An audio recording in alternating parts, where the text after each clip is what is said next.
Hey guys, tonight we begin with trade. Very civilized trade, the kind that involves addiction, gunboats, and politely explaining destruction as free commerce. So before you get comfortable, take a moment, like the video and subscribe, but only if you genuinely enjoy what I do here. And let me know in the comments where you're tuning in from and what time it is for you. It's always fascinating to see who's joining us from around the world. Now, dim the lights, maybe turn on a fan for that soft background hum, and let's ease into tonight's journey together. At the dawn of the 19th century, the Qing Dynasty ruled over what it considered a fully completed civilization. Not developing, not emerging. Completed, finished. Like a perfectly written book with no need for a sequel. China was vast, wealthy, orderly, and deeply convinced it had already figured everything out centuries ago.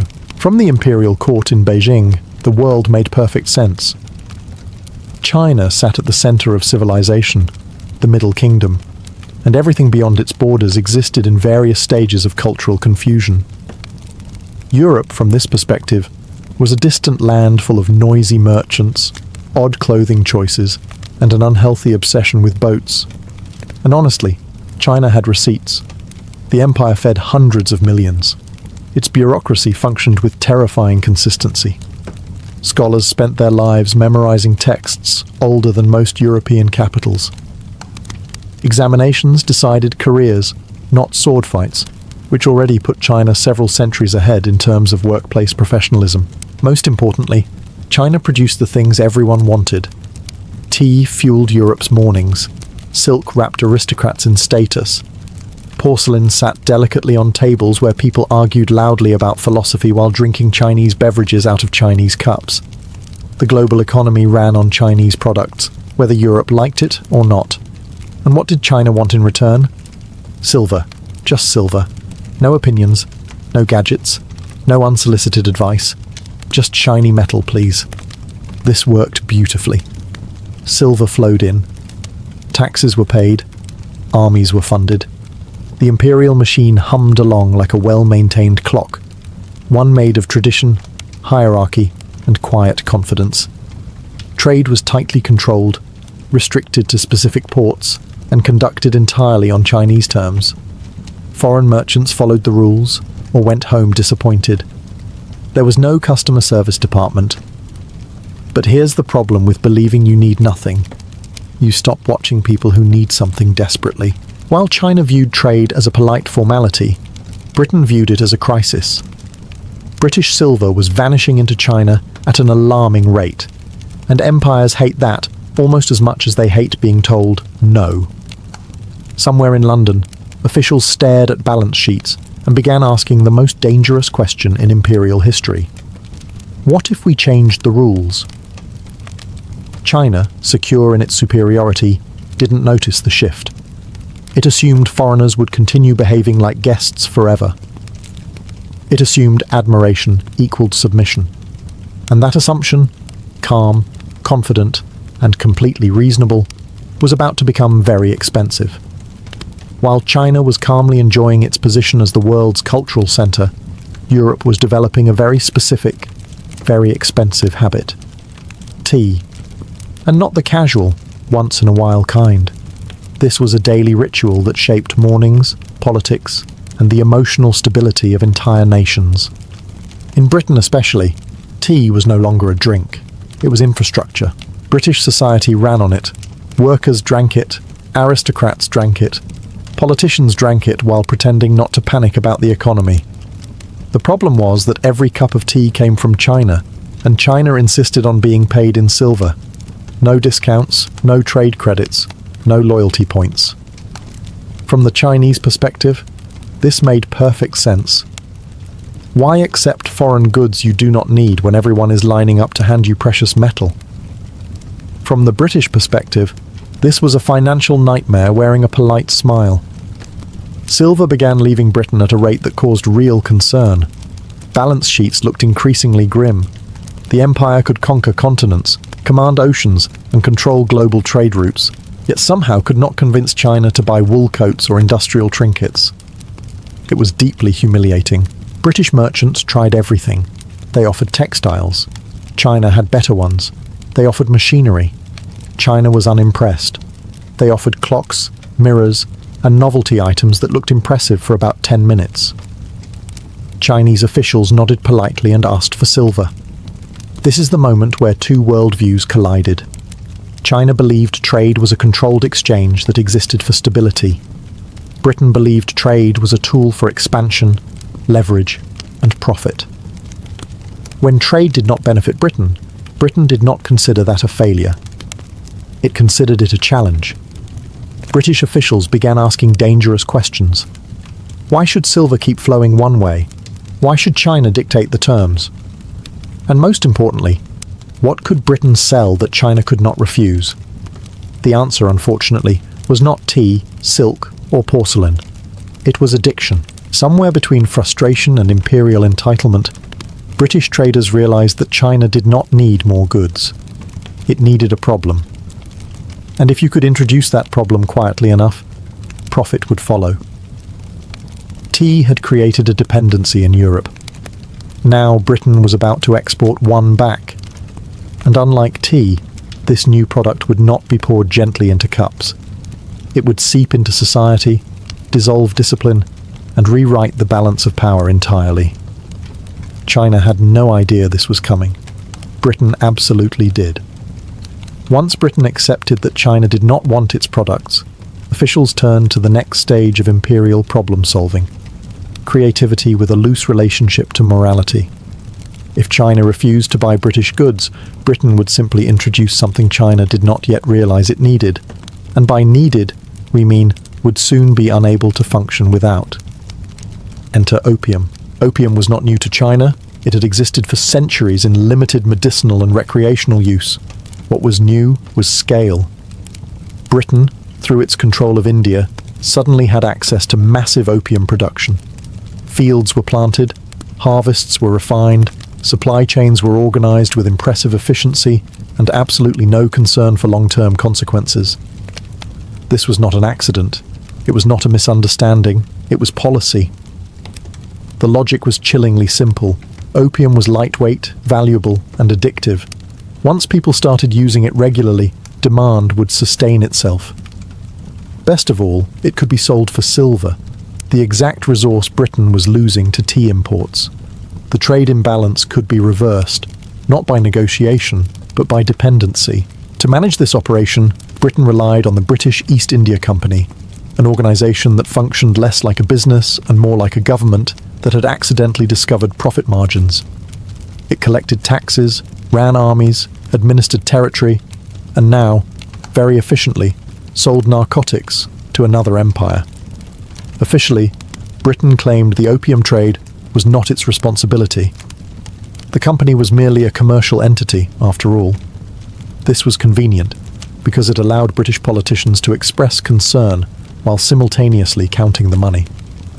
It was a masterclass in moral outsourcing. Opium was smuggled into China through coastal networks, bribed officials, and carefully maintained grey zones.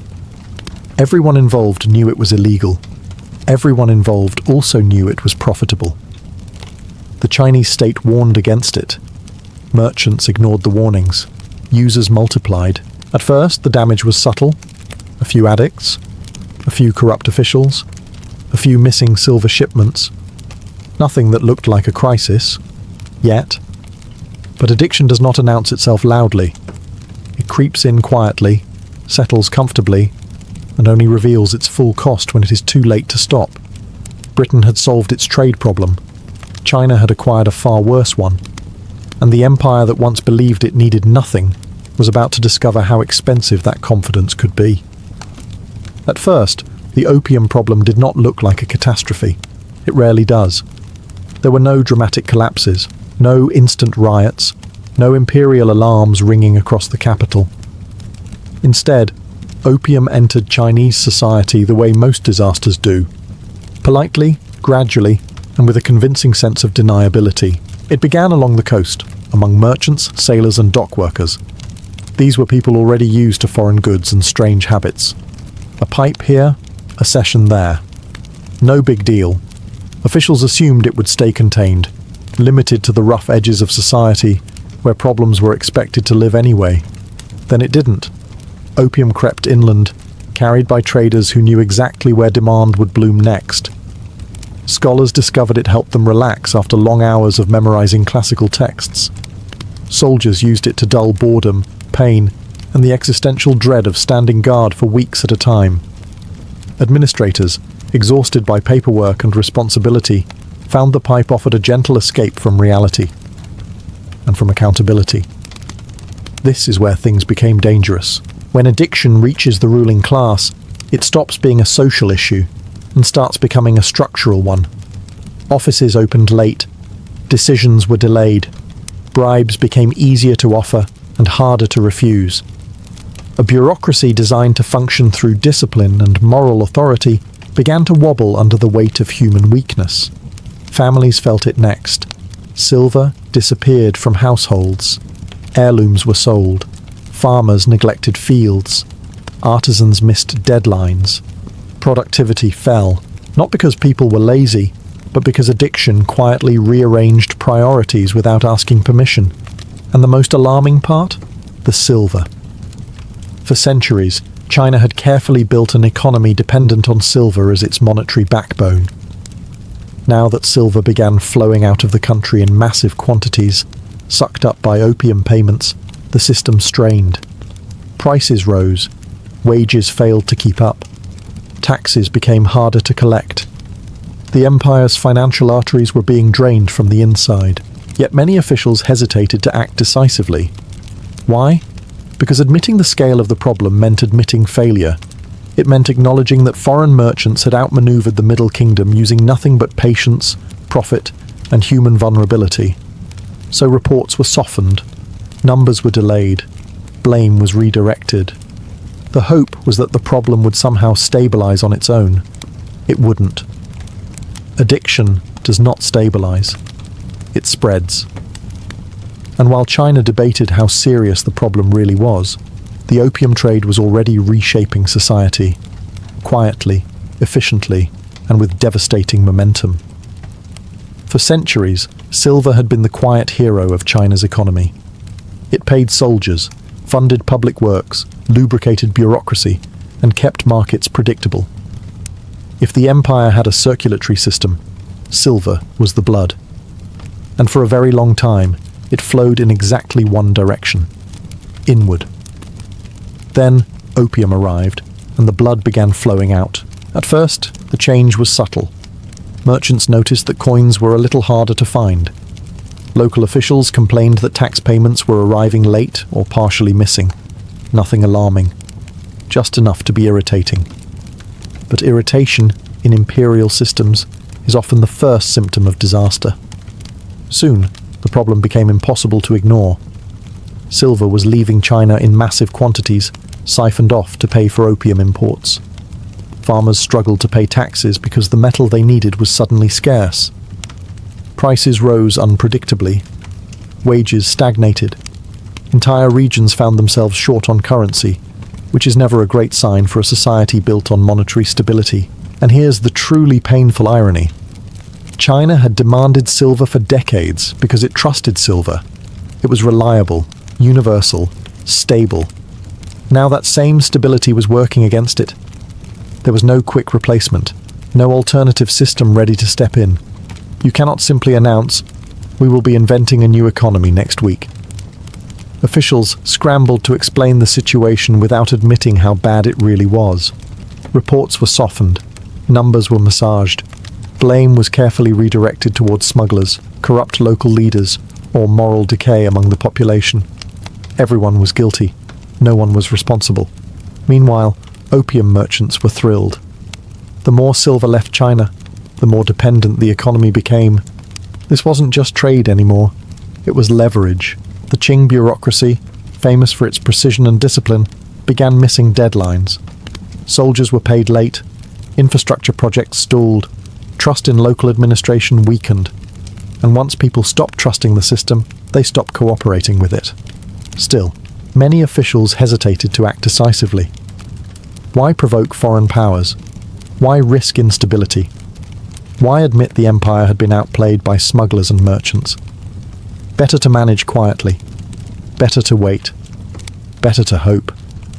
History is very unkind to hope without action. By the time the silver crisis was openly acknowledged, the damage was already systemic. The empire wasn't just losing money. It was losing control over the mechanisms that held it together. And that loss would soon demand a response far stronger than polite warnings. Eventually, even the most tradition-loving bureaucracy reaches its breaking point.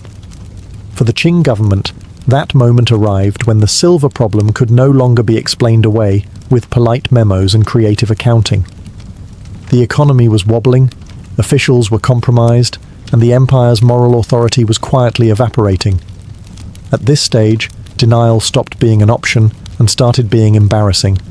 So the court did what empires usually do when subtlety fails. It panicked, regrouped, and decided to act very firmly. Opium was officially declared a serious national threat. Not a vice, not a bad habit, a full-scale crisis.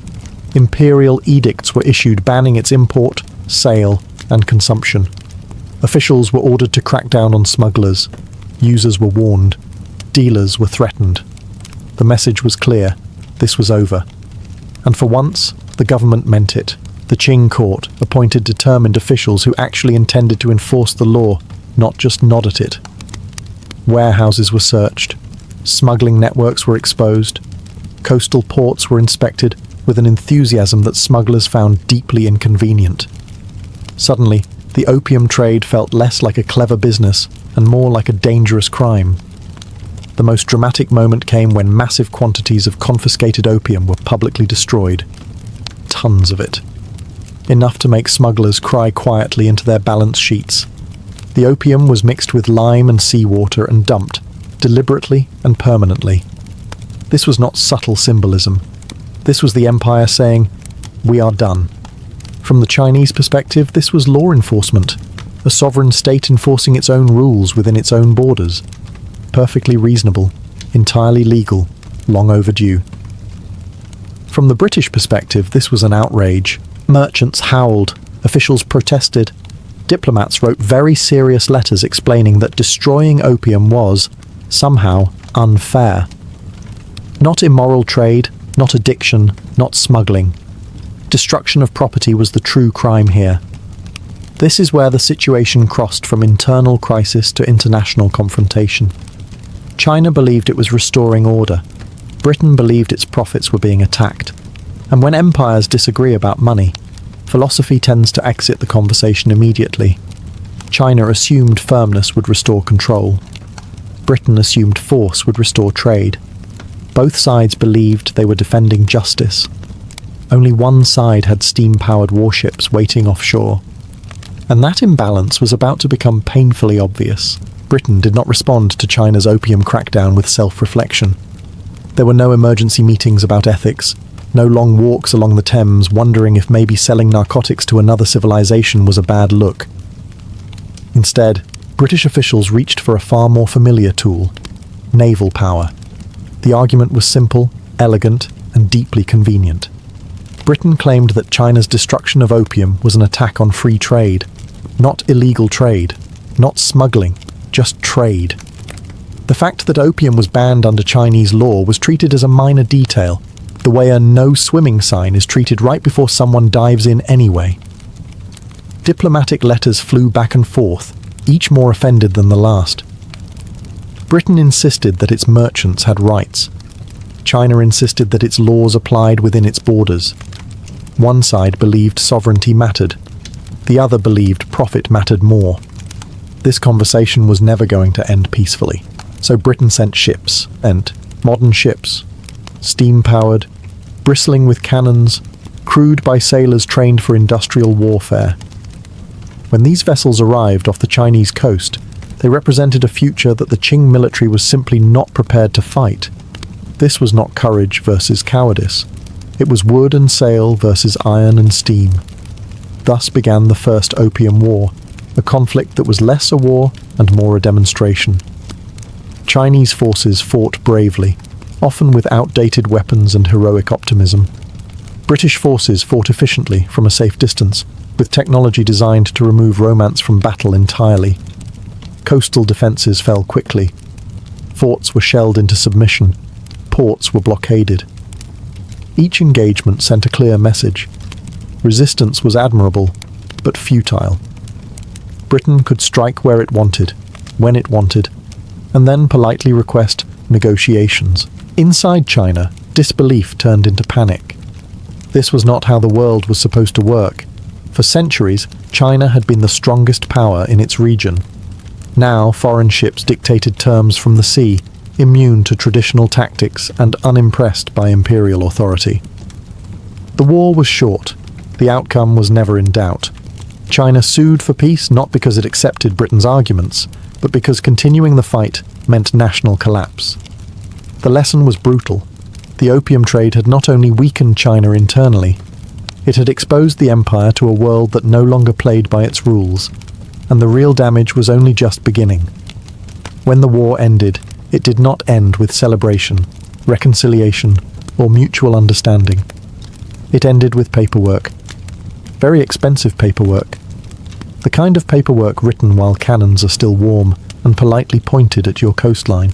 China agreed to peace not because it believed it had lost the argument, but because it had lost the ability to continue the conversation without cities being shelled. The resulting agreement was framed as a treaty. In reality, it was a list of demands backed by naval artillery, which history later agreed to call unequal out of politeness. Ports that had once been tightly controlled were forced open to foreign trade. Tariffs, once set by the Chinese state, were now dictated externally. Foreign merchants gained legal protections that placed them beyond the reach of Chinese courts, and territory, actual land, was ceded as part of the deal, just to really underline the point. From Britain's perspective, this was a victory for free trade, stability, and international order. From China's perspective, it was an unthinkable humiliation. The empire that had managed foreign contact for centuries now found itself managed instead. Even worse, opium did not disappear. Despite all the talk of peace and regulation, the trade continued, larger, faster, and more openly than before. The war had not ended the problem. It had legitimized it. Smugglers became businessmen. Illegal trade became tolerated trade. Addiction spread with less resistance than ever. Inside China, the psychological damage was immense. The state had enforced its laws, been punished for it, and emerged weaker than before. Officials were demoralized. The public was confused. If the government could not stop foreigners from selling poison within its borders, what exactly was it still in charge of? Trust eroded quickly. People began to whisper that the dynasty had lost the mandate of heaven, the traditional belief that justified imperial rule. Natural disasters, economic hardship, and foreign humiliation all fed the same conclusion. Something had gone terribly wrong at the top, and while the court tried to recover, to reform, to adapt, it did so under constant pressure. Foreign gunboats remained nearby. Merchants pushed for more access. Diplomats demanded further concessions. Peace had arrived, but it came with conditions. And every condition chipped away at sovereignty. The empire still stood, but it was standing on terms it no longer controlled. After the treaty, China did not suddenly collapse. That's important. Empires rarely fall dramatically in one clean moment. What China experienced instead was something far more exhausting. A slow, grinding loss of control disguised as international cooperation.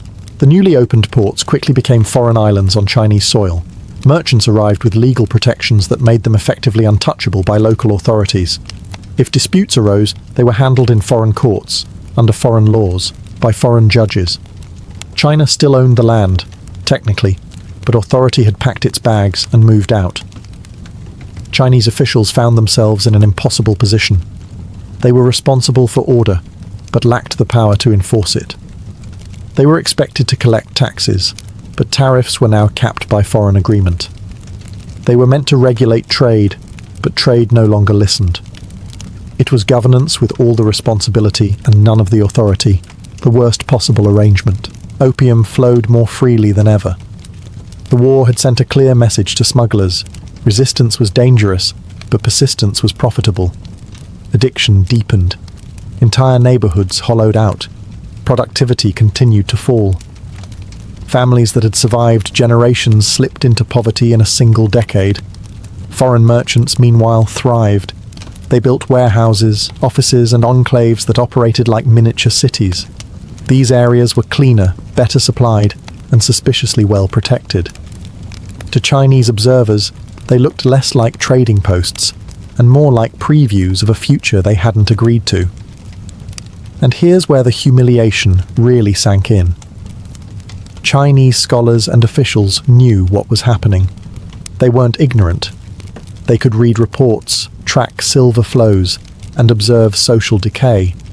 But knowing something is wrong does not automatically grant you the power to fix it, especially when fixing it might trigger another naval visit. So reform stalled. Caution replaced decisiveness. Every decision was weighed against one terrifying question.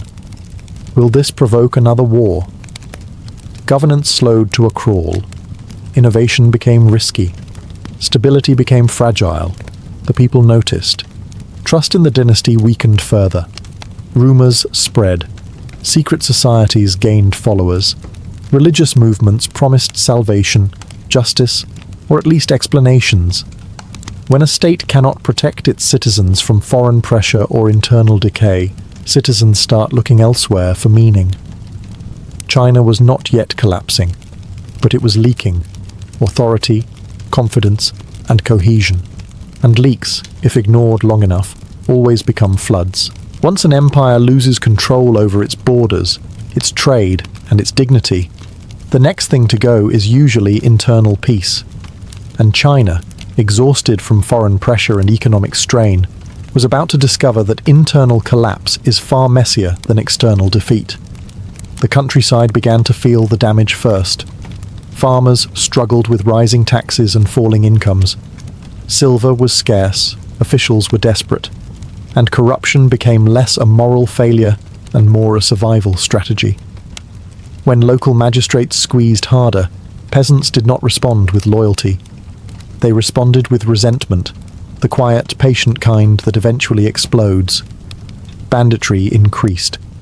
Secret societies flourished. Groups formed promising justice, protection, or spiritual salvation.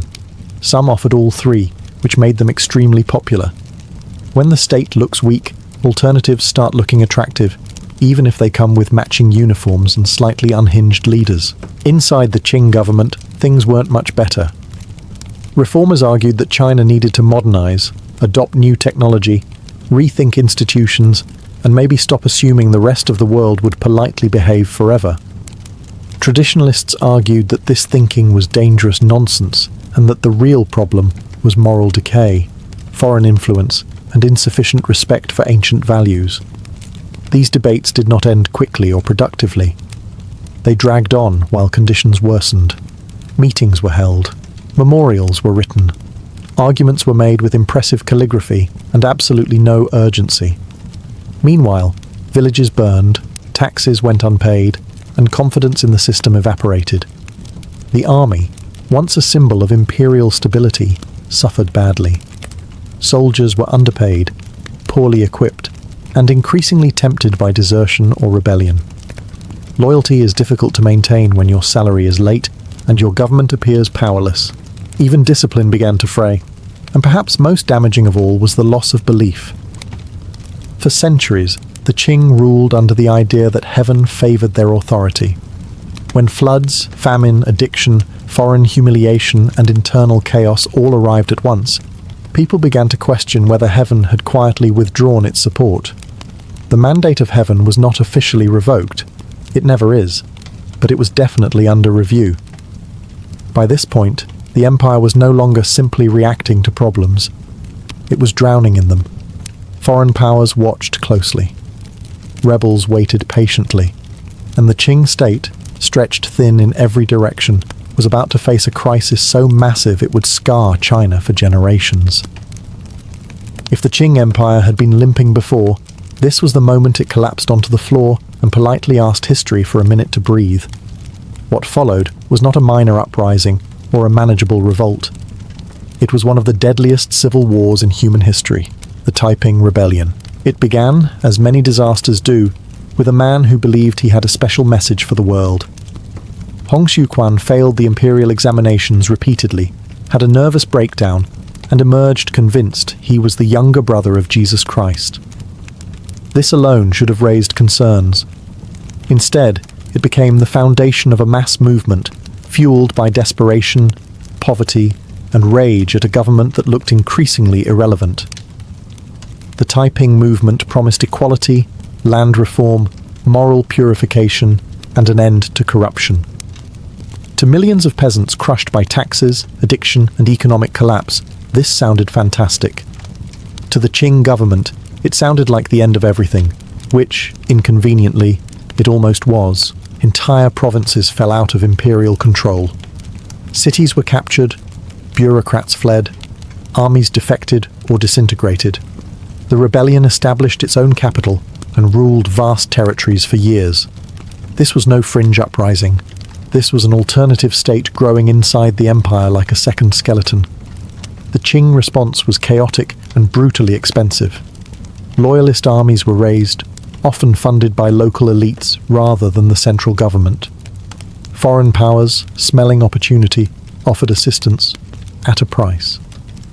The empire that once dictated terms now relied on outside help to survive its own civil war, and the human cost was unimaginable. Millions died from combat, famine, disease, and displacement. Entire regions were depopulated. Agricultural systems collapsed. Trade routes vanished. Even after battles ended, the damage lingered like a permanent scar. By the time the rebellion was finally crushed, the Qing Dynasty technically survived. But in the same way a building survives after a fire, standing, blackened, hollow, and structurally unsound. The rebellion did not cause China's collapse. It revealed it. Opium, foreign pressure, economic failure, and political paralysis had weakened the empire. The Taiping rebellion simply tore the curtain down and showed how fragile everything had become.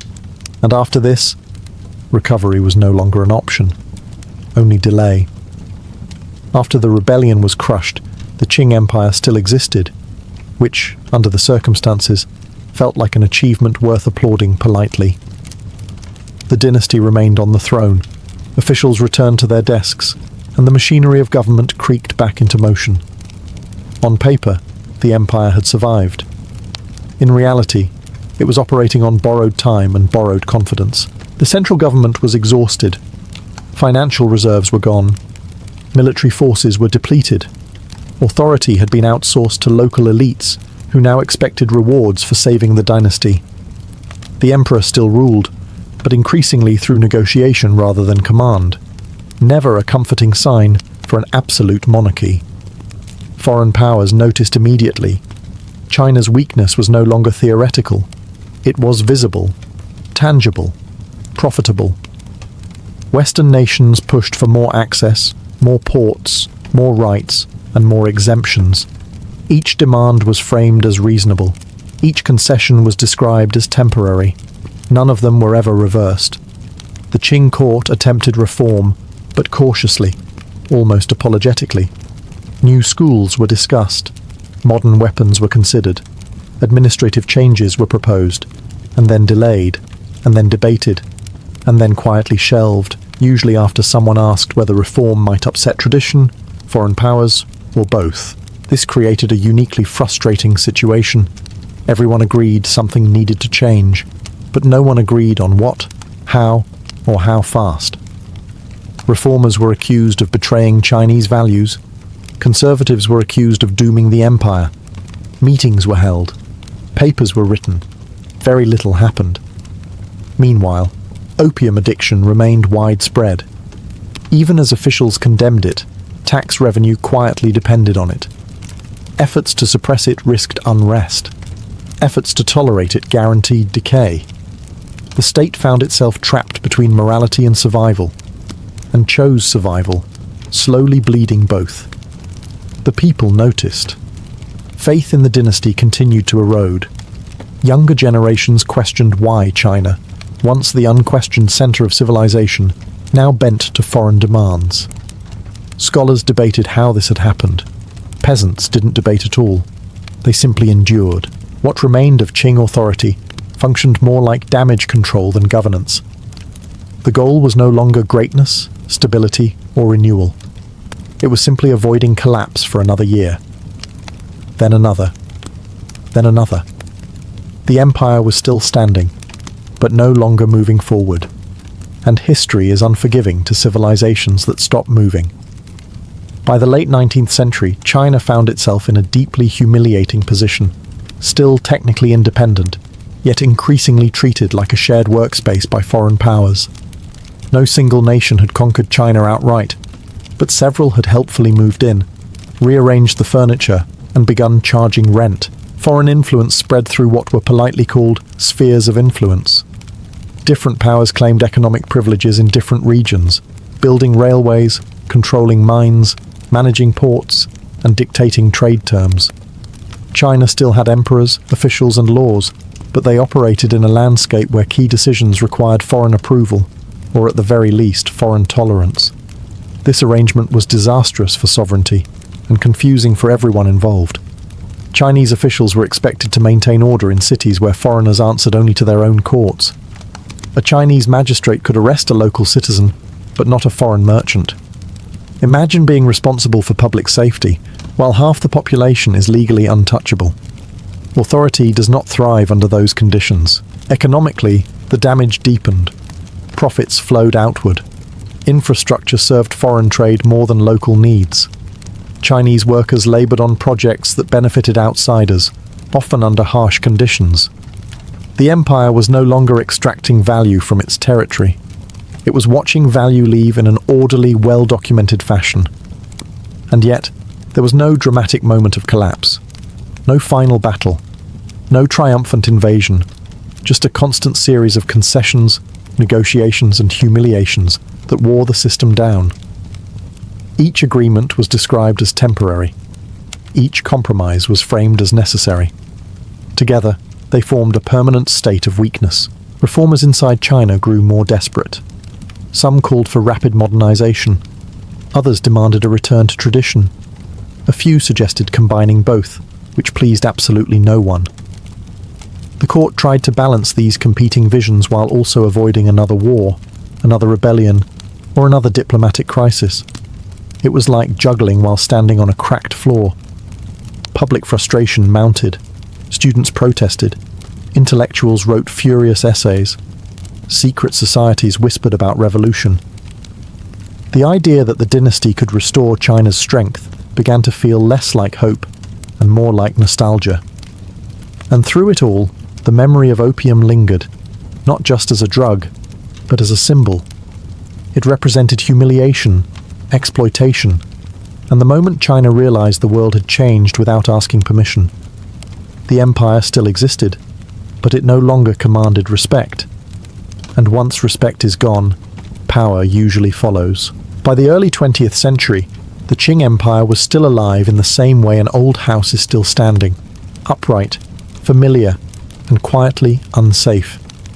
There were no dramatic invasions sweeping across the capital. No single enemy delivered the final blow. Instead, the dynasty unraveled through exhaustion, loss of trust, and the creeping realization that no one truly believed in it anymore. The court attempted last-minute reforms with the energy of someone realizing the exam is tomorrow, and the textbook is still wrapped in plastic. New schools were introduced. Military modernization was discussed. Constitutional ideas were cautiously floated and then immediately surrounded by anxiety. Every reform felt both necessary and terrifying. Change might save the empire, but it might also finish it off. Officials hesitated. Delay became policy. Meanwhile, foreign influence was no longer shocking. It was normal. Foreign banks, railways, and concessions were part of daily life. Chinese citizens grew up in a country where outsiders enjoyed special privileges and local officials enforced rules they could not fully control. This wasn't just humiliating, it was corrosive. The people stopped expecting leadership from the dynasty. Loyalty turned into indifference. Indifference turned into frustration. Frustration slowly hardened into something far more dangerous. Readiness. Students organized. Intellectuals argued openly about revolution. Soldiers questioned why they should defend a system that could not pay them on time or protect national dignity.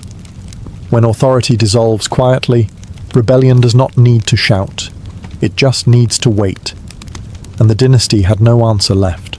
The emperor remained, ceremonies continued, and the bureaucracy still stamped documents with impressive seriousness. But belief, the invisible glue holding the system together, had vanished. The mandate of heaven was never officially revoked. It simply stopped being mentioned, which was far worse. When revolution finally came, it felt less like a storm and more like gravity. Provinces declared independence. Officials defected. The imperial center realized too late that it no longer commanded obedience, only habit. The Qing Dynasty fell not because it was conquered, but because it was abandoned. Opium had not destroyed the empire alone, but it had weakened society, drained the economy, invited foreign domination, and exposed every vulnerability at once. It turned confidence into complacency and strength into inertia. By the time the end arrived, no one was surprised, only tired. Looking back, the fall of China's greatest empire feels tragic not because it was inevitable, but because so much of it was avoidable. The Qing dynasty did not collapse because its people were weak, uneducated, or incapable. It collapsed because it faced a rapidly changing world with an old set of assumptions, and by the time those assumptions were challenged, the damage was already done.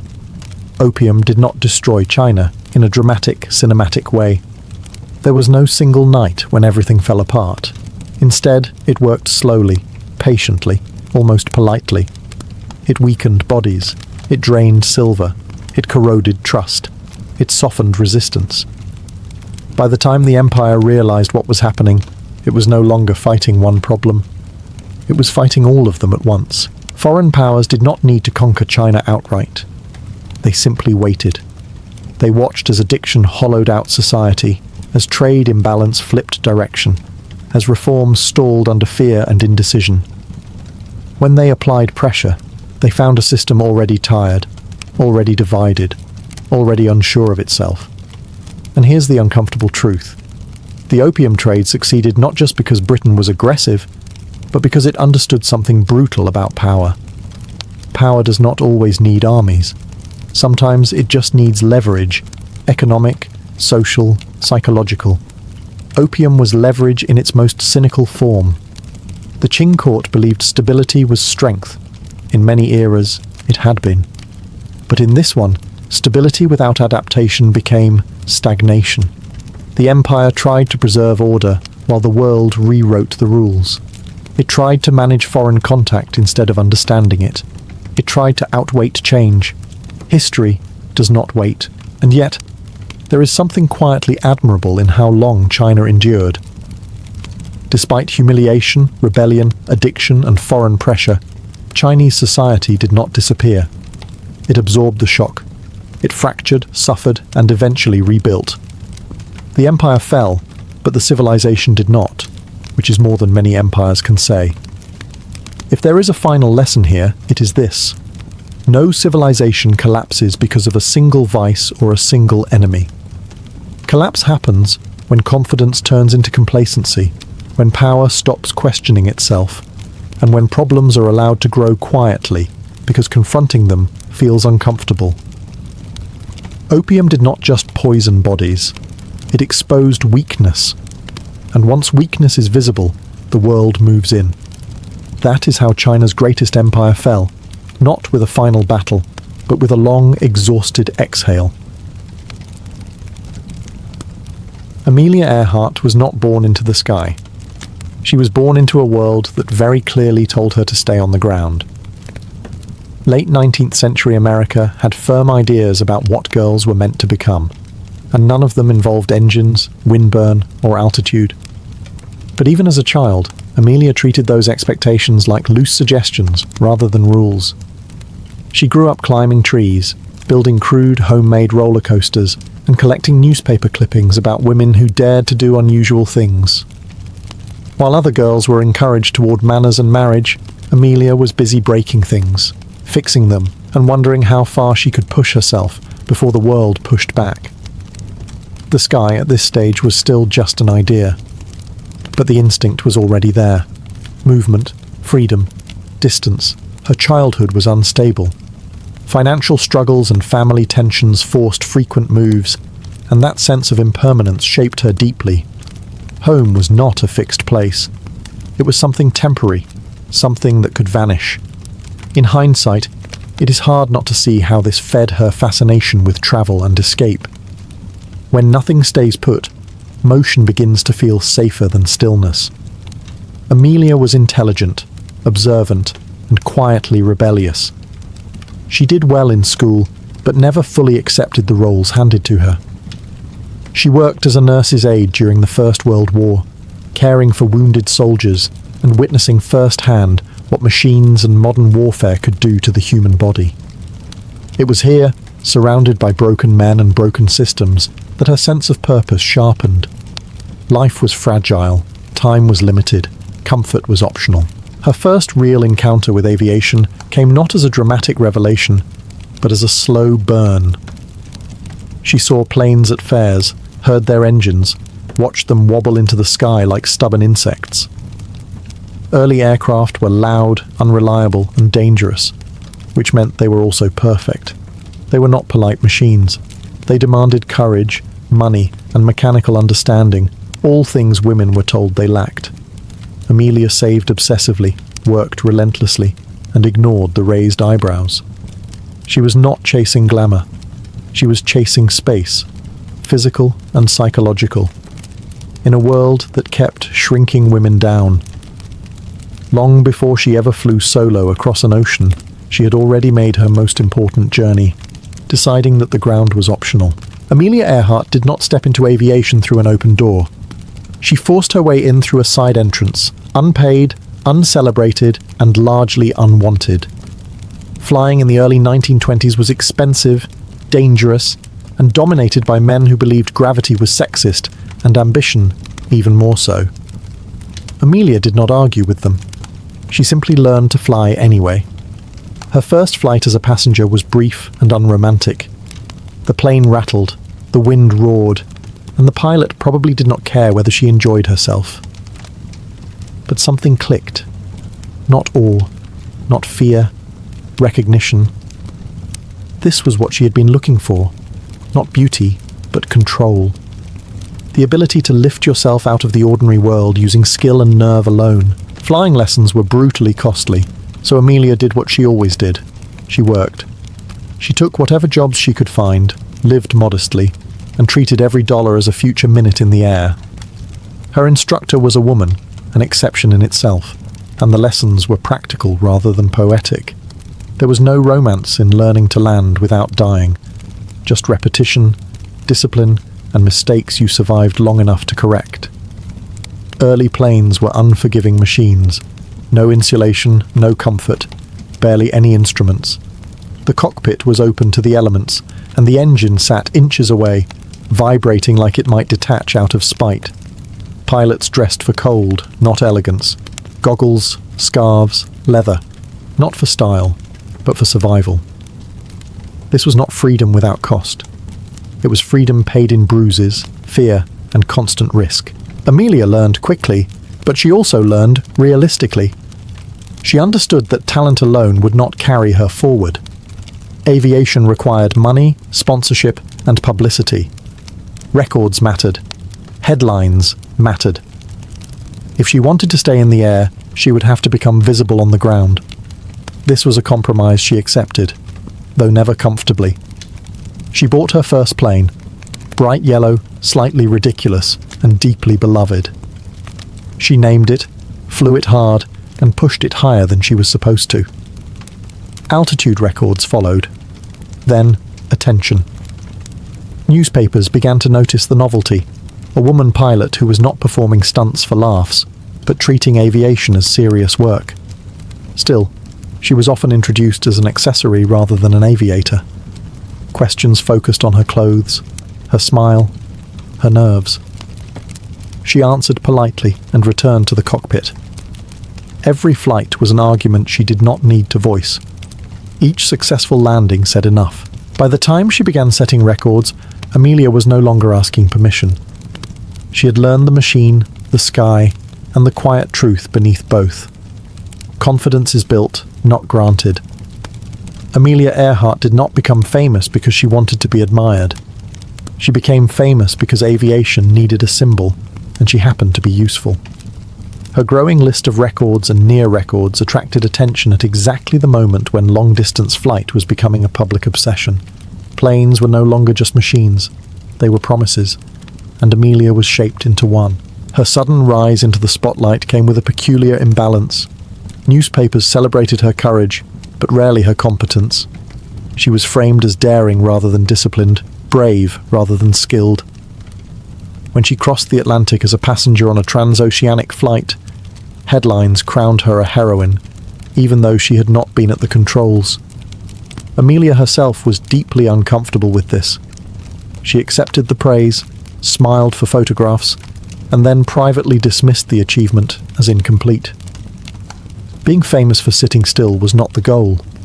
Publicity, however, brought resources. Sponsors emerged. Speaking tours followed.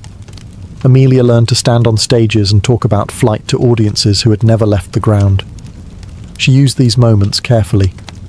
Beneath the polite lectures was a quiet insistence. Women could do this too, if given training and trust. She never framed it as rebellion. She framed it as common sense, which was far more unsettling. Behind the scenes, fame was exhausting. She was expected to be inspirational at all times, composed, modest, grateful. Any display of ambition risked criticism. Any mistake risked being blamed not on the pilot, but on her gender.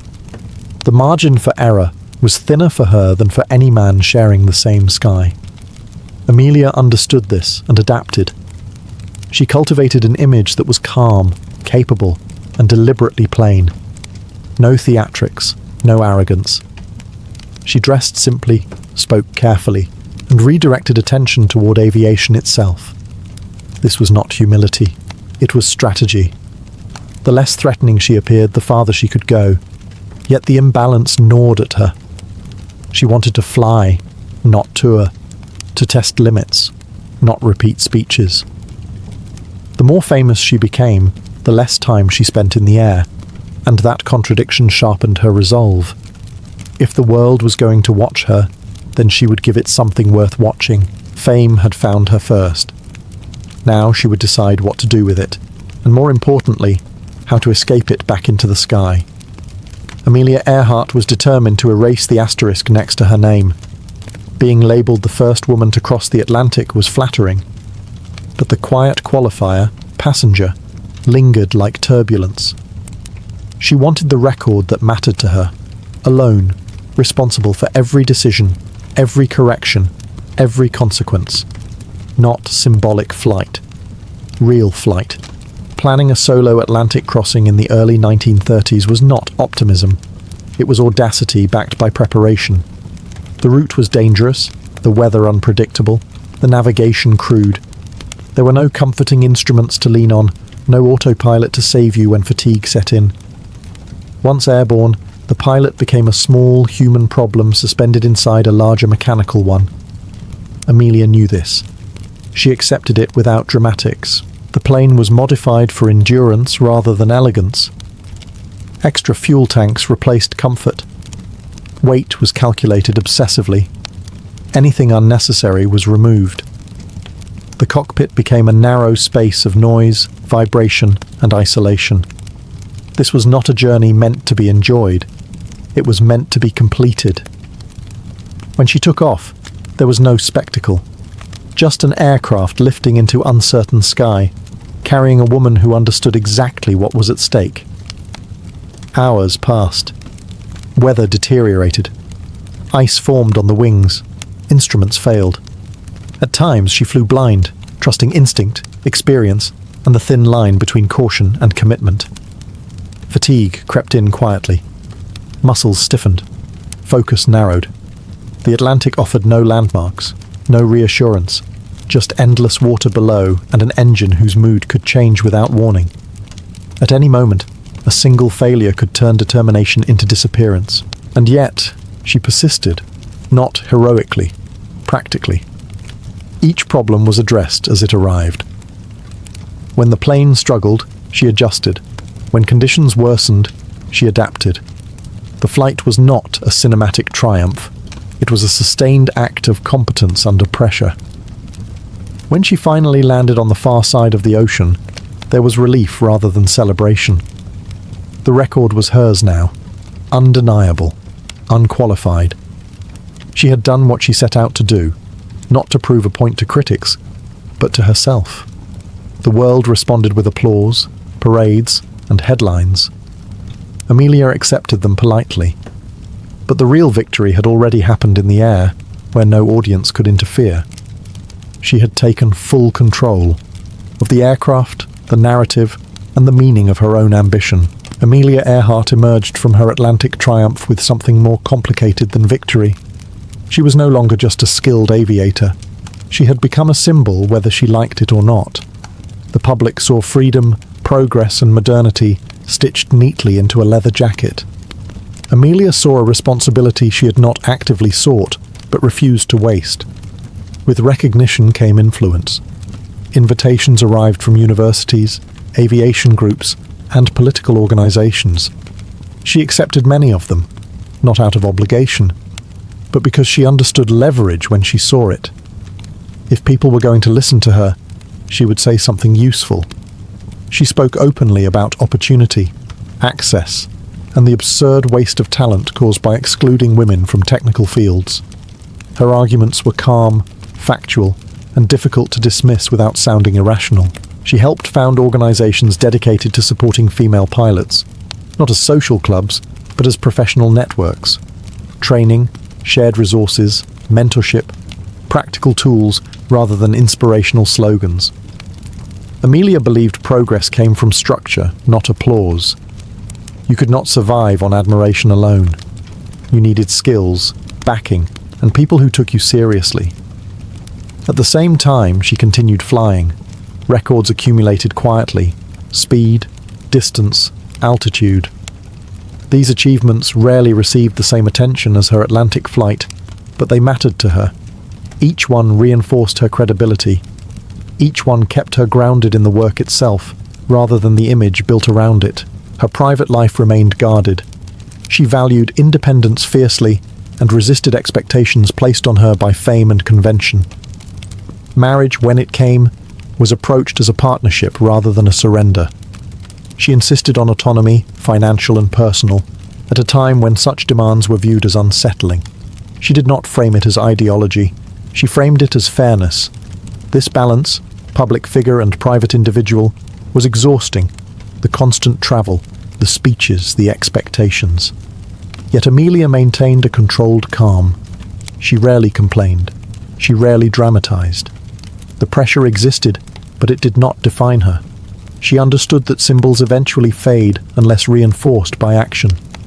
So she kept flying, kept planning, kept looking beyond the horizon for something more demanding than comfort. Her ambitions were expanding again, stretching past oceans and continents. The sky had given her a voice. Now she was deciding how far to carry it, and how much risk she was willing to accept to stay ahead of her own legend. Amelia Earhart was never interested in repeating herself. Once a record became familiar, it lost its pull. The Atlantic was behind her now, and with it the comfort of proven routes and predictable headlines. What drew her forward were the blank spaces, the long stretches of the world still awkwardly connected by aviation, the routes that existed more in theory than practice. Long-distance flying in this era was not about glamour. It was logistics, endurance, and risk management stretched across thousands of miles. Amelia began planning flights that stitched continents together, tracing paths few pilots bothered to attempt. She flew across the Pacific, across the Americas, across regions where navigation depended more on judgment than instruments. Each journey was a lesson in humility. The sky did not care about reputation. The physical toll increased. Hours in the cockpit strained the body and dulled the senses. Weather delays turned schedules into guesses. Mechanical issues appeared far from spare parts and friendly runways. Amelia grew leaner, quieter, more focused. The casual charm that once defined her public image gave way to something sharper, a professional intensity that understood how thin the margin really was. She studied maps obsessively, not as abstractions, but as lived challenges. Wind patterns, fuel ranges, emergency landing options. Every line represented a decision she might have to make alone. This was where she felt most herself, planning against uncertainty, preparing for problems that had not yet arrived. At the same time, aviation itself was changing. Planes were improving, but not fast enough to eliminate danger. Radio communication remained unreliable. Navigation over water was still an exercise in estimation. Progress created opportunity, but not safety. Amelia accepted this without complaint. Risk was not an obstacle to ambition. It was the price. Friends and colleagues worried. The routes were longer now, the margins thinner. She listened, acknowledged their concerns, and continued planning. Fear, to her, was information. Something to account for, not something to obey. The more she flew, the clearer her next goal became. If aviation was going to mature, someone had to test its limits. Someone had to prove that global flight was not a novelty, but a future. And if the world insisted on watching her, then she would give it one last, unmistakable line across the map, even if that line ran straight through the most unforgiving skies on Earth. Amelia Earhart did not wake up one morning and casually decide to fly around the world. The idea formed gradually, like pressure building behind a sealed door. Aviation had advanced enough to make the attempt conceivable, but not enough to make it safe. That narrow gap between possible and foolish was exactly where Amelia tended to operate best. A circumnavigation near the equator would be longer, more complex, and less forgiving than any route she had flown before. It meant sustained endurance rather than a single dramatic crossing. Fuel logistics, international permissions, weather windows, navigation over open ocean, every variable multiplied. This was not a publicity stunt. It was a technical challenge disguised as an adventure. The aircraft was modified yet again. More fuel, more weight, more vulnerability. Every added mile of range increased strain on the machine and the pilot alike. Amelia knew this. She also knew that no amount of preparation could account for everything. At some point, planning had to give way to commitment. She chose a navigator, not as a safety net, but as a necessity. The route demanded expertise in celestial navigation, radio coordination, and constant recalculation. This was no longer a solo argument with the sky. It was a partnership against it. The early stages of the journey went well enough. Long flights, exhausting but manageable. Landfalls achieved, repairs made. The world followed closely, newspapers tracking her progress like a moving headline. Each successful leg reinforced the illusion of control, but beneath the surface, cracks were forming. Equipment issues appeared and disappeared unpredictably. Radio communication faltered. Weather grew less cooperative. Fatigue accumulated quietly, the most dangerous failure of all. Unlike engines, it did not announce itself. Still, Amelia pressed on. Turning back would not only end the attempt, it would leave the question unanswered. She had never been comfortable with unfinished sentences. As the flight approached the Pacific, vast, remote, and indifferent, the margins narrowed to almost nothing. Small islands became lifelines. Accurate navigation became survival rather than precision. The plan now depended on timing, clarity, and machines performing exactly as expected. It was here, at the edge of the map, that the story began to slip from certainty into silence. The sky she had conquered for so long was about to remind the world of its final authority. Amelia Earhart entered the final phase of her journey with no room left for error. The Pacific leg was not dramatic in appearance, just sky and water repeating endlessly, but it was the most technically unforgiving stretch of the entire flight. The destination was a tiny speck of land surrounded by thousands of miles of ocean. Missing it by even a small margin meant there would be nowhere else to go. Navigation depended on calculations made under strain. Clouds interfered with celestial fixes. Radio signals faded in and out, distorted by distance and atmosphere. Communication with support ships became uncertain, then fragmented. Each message carried urgency, but also confusion. The aircraft was burning fuel. Time was slipping. What happened next has been debated for decades because certainty vanished with the signal. Reports suggest difficulty finding the island, requests for direction, references to low fuel. Then, nothing. No final declaration. No confirmed position. Just silence, abrupt and absolute. The world reacted immediately. Search efforts were massive by the standards of the time. Ships and planes scoured vast areas of ocean. Coastlines were examined. Islands were inspected. The effort was expensive, urgent, and emotionally charged. But the Pacific does not yield easily. Days passed, then weeks. Hope thinned. Without physical evidence, theories multiplied. Mechanical failure, navigation error, emergency landing, capture, survival. Each possibility spawned its own arguments, fueled by incomplete data and human imagination. The absence of answers created a vacuum that speculation rushed to fill.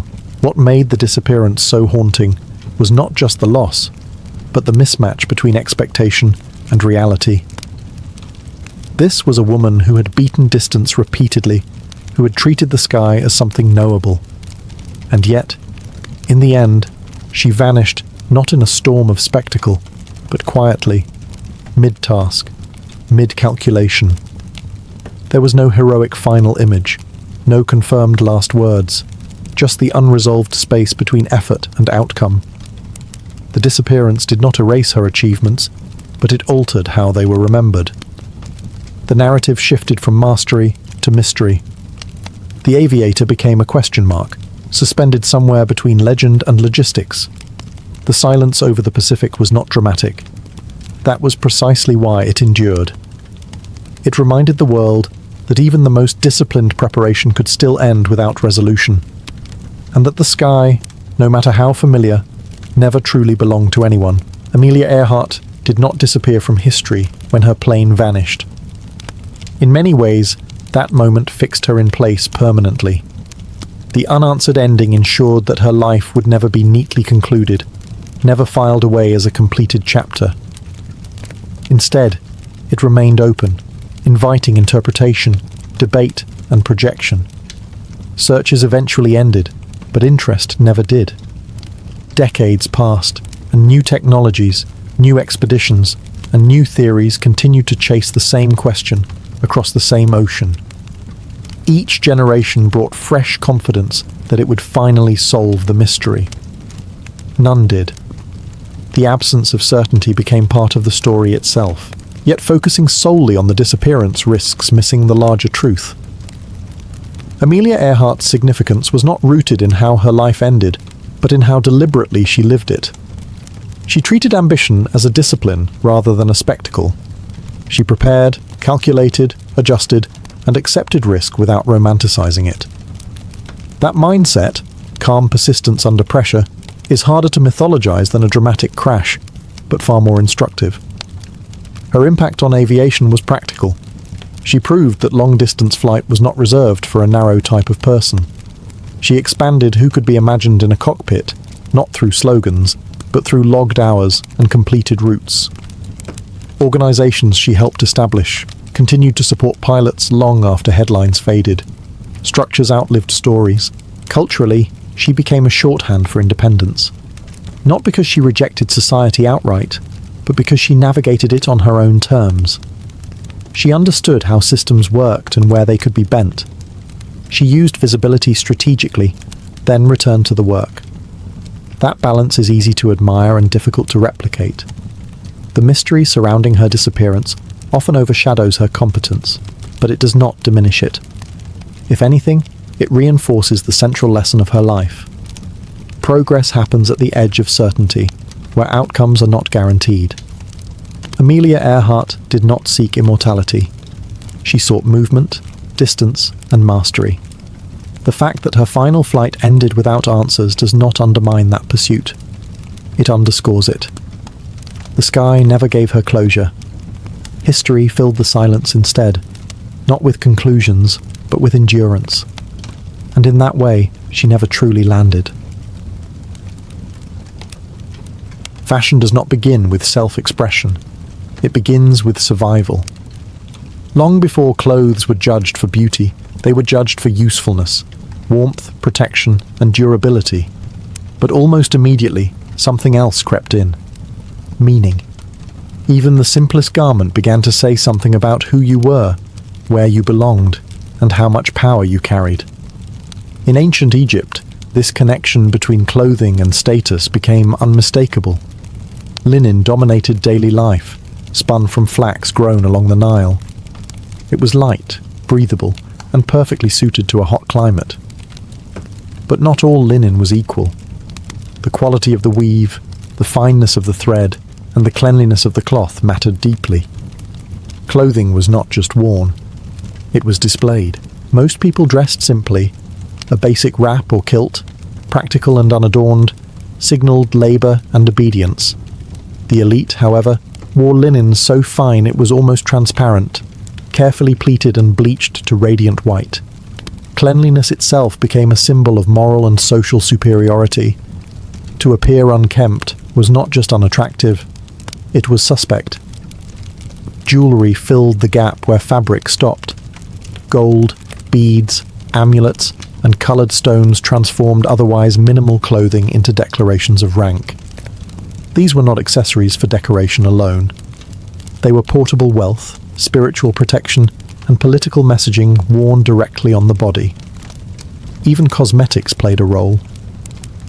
Kohl-lined eyes were practical against glare and infection, but they also signalled refinement and divine favour. What matters here is not the look itself, but the logic behind it. Clothing already functioned as a visual language. You could read a person instantly, their occupation, their proximity to power, their access to resources. There was no illusion that fashion was personal. It was communal, hierarchical, and tightly controlled. This pattern would repeat across civilizations. Materials would change, styles would evolve. But the core idea remained stubbornly consistent. Clothes were never neutral. They marked boundaries between free and enslaved, sacred and ordinary, ruler and ruled. Fashion, from its very first chapter, was not about standing out. It was about being placed, visibly and unmistakably, within a social order. And once clothing learned to speak that language, it never forgot it. As societies grew more complex, clothing evolved from simple markers of status into instruments of discipline and identity. In ancient Greece, fabric did not merely cover the body, it trained it. Garments were designed to be worn correctly, and wearing them well signalled education, citizenship, and self-control. Greek clothing relied heavily on draped forms rather than tailored shapes. The chiton and himation were rectangles of cloth, fastened and folded rather than cut. This simplicity was deceptive. To wear these garments properly required knowledge, how to fold, where to pin, how to move without disorder.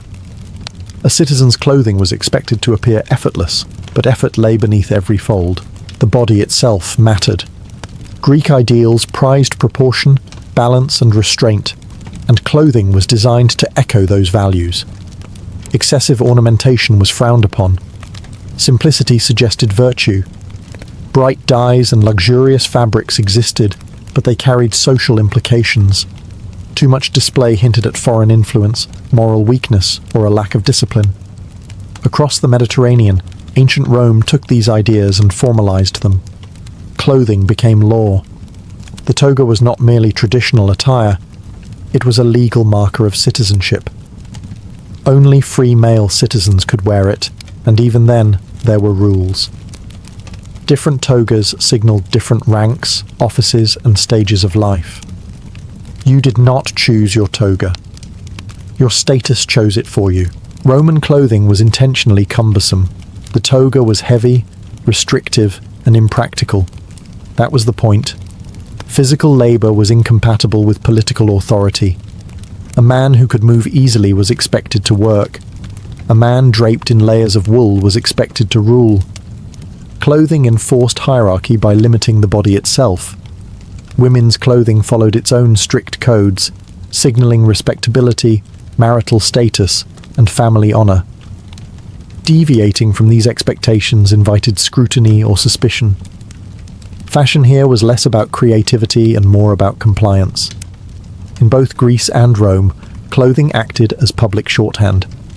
It identified who mattered, who belonged, and who could be ignored. Style was not fluid. It was controlled, inherited, and policed. The classical world perfected a dangerous idea. That power should look a certain way: calm, draped, restrained. And that deviation from this visual code was not just unfashionable, but uncivilized. When the classical world fractured, fashion did not disappear. It retreated inward. In medieval Europe, clothing became less about public citizenship and more about spiritual position. The body was no longer something to be celebrated or displayed. It was something to be disciplined, hidden, and controlled. Fabric followed belief. Christian theology reshaped how people dressed. Modesty was elevated to virtue, and excess became suspicion. Loose, layered garments concealed the body's shape, minimizing individuality in favor of moral uniformity. To dress too boldly was to risk accusations of vanity, pride, or worse. Clothing now answered not only to society, but to God. Yet hierarchy did not vanish. It merely changed language. Laws known as sumptuary laws dictated what different classes were allowed to wear. Certain colors, fabrics, and embellishments were restricted to the nobility. Purple, fur, and finely dyed cloth became legal symbols of privilege. Wearing what you were not entitled to could result in punishment. Fashion became enforceable obedience. Monastic clothing pushed restraint even further. Simple habits erased personal identity entirely, replacing it with communal belonging.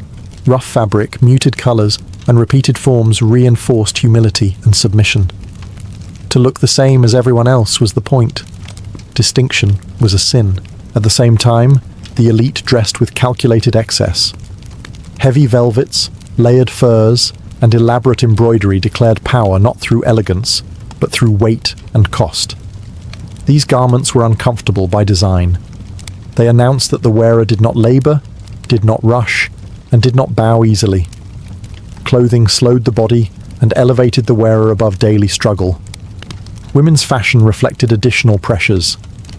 Clothing emphasized chastity and obedience, with veils, long sleeves, and structured layers that restricted movement. Hair was hidden. Silhouettes were controlled. The body was managed as a moral object rather than an expressive one. Color itself carried meaning. Black signaled seriousness and authority. White suggested purity. Red could imply wealth, sin, or danger depending on context. Nothing was neutral. Medieval fashion tells a quieter story than classical drapery, but a stricter one. Clothing became a visible moral contract. To dress incorrectly was not merely inappropriate, it was threatening. Faith and fear were woven tightly together, and fabric became the front line where belief, power, and control met. The Renaissance did not reject medieval values so much as renegotiate them. As Europe's cities grew wealthier and more self-confident, clothing began to change shape, literally. Fabric once used to conceal the body was now cut, padded, and structured to emphasize it. Fashion turned outward again, and the human form returned to the center of attention. Tailoring transformed clothing from draped layers into engineered silhouettes. Sleeves were slashed and puffed, revealing expensive inner fabrics beneath. Doublets and gowns were stiffened, widened, and shaped. The body became a framework for displaying wealth, skill, and ambition. Clothing no longer whispered obedience, it announced presence. This was not vanity alone. The Renaissance celebrated human achievement. Art, science, politics, and fashion mirrored this confidence. To dress well was to declare participation in a new world driven by intellect and enterprise rather than pure inheritance. Merchants dressed like nobles. Nobles dressed to stay ahead of merchants. Fashion became competitive. Fabric itself grew more elaborate. Silk, velvet, brocade, and lace flooded European markets, fueled by expanding trade routes. Colours deepened as dye technology improved. Rich reds, blues, and greens became attainable for those with money, not just titles. Wealth began to challenge birthright, yet control remained. Sumptuary laws persisted, struggling to keep up with social change. Clothing exposed tension between tradition and mobility. The law tried to freeze society in place. Fashion kept moving. Men's clothing emphasized authority and structure. Broad shoulders, narrow waists, and stiff collars created a commanding silhouette. Power was built into the garment itself. Women's fashion followed a different logic. Corsets and bodices reshaped the torso into idealized forms, enforcing beauty through restriction. Clothing celebrated the body while simultaneously controlling it. Accessories multiplied. Hats, gloves, ruffs, and jewelry completed the performance. Every detail was intentional. Nothing was accidental. The Renaissance also elevated the artist and the tailor. Craftsmanship became visible. Clothing was no longer just worn. It was admired as a technical achievement. Skill itself became fashionable. In this era, fashion became personal again, but not free. It reflected ambition, anxiety, and competition in equal measure. The body returned to view, but only after being disciplined, reshaped, and turned into a statement. The Renaissance dressed the human figure as a work of art, impressive, constrained, and constantly judged. As Europe moved into the early modern period, fashion became louder, heavier, and far less subtle. Clothing was no longer just about wealth or refinement. It became a political instrument. Nowhere was this clearer than at the royal courts, where dress was transformed into spectacle and authority, stitched itself into every seam. At the center of this transformation stood Louis XIV, who understood something crucial.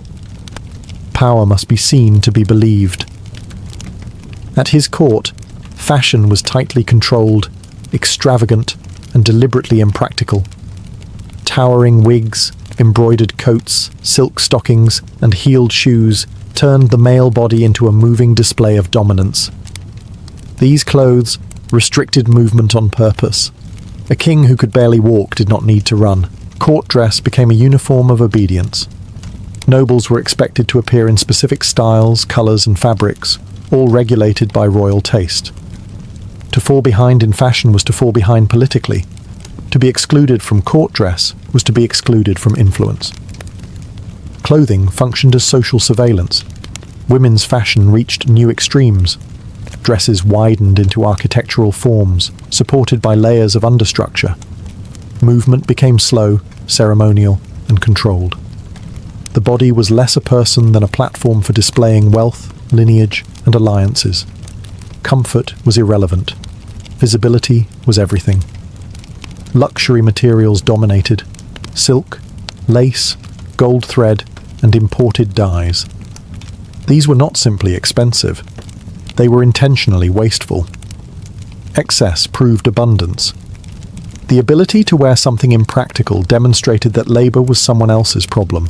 This era also solidified fashion's relationship with imitation. Courts across Europe copied each other obsessively. Style traveled faster than armies. To dress like the French court was to signal sophistication and power, even when the wearer had neither. Fashion here was no longer just personal or cultural. It was administrative. It organized hierarchy, enforced loyalty, and made inequality visible. Clothing told everyone exactly where they stood. The theatre of power reached its peak in fabric and form. Fashion was no longer about protecting the body or celebrating it. It was about overpowering it, transforming human figures into symbols that could be read instantly and obeyed without question. The explosion of excess eventually provoked its opposite. When political revolutions shook Europe, fashion changed with them, quickly, aggressively, and with intent. Clothing became a declaration of ideology. What you wore now announced not just wealth, but allegiance. In late 18th century France, luxury became dangerous. Silk, lace, and powdered wigs, once symbols of refinement, turned into liabilities. They marked the wearer as complicit in inequality. Fashion reversed course almost overnight. Simplicity became virtue. Restraint became power. Men abandoned ornate court dress in favor of dark coats, plain trousers, and practical shoes. This was not modesty for comfort's sake. It was visual politics.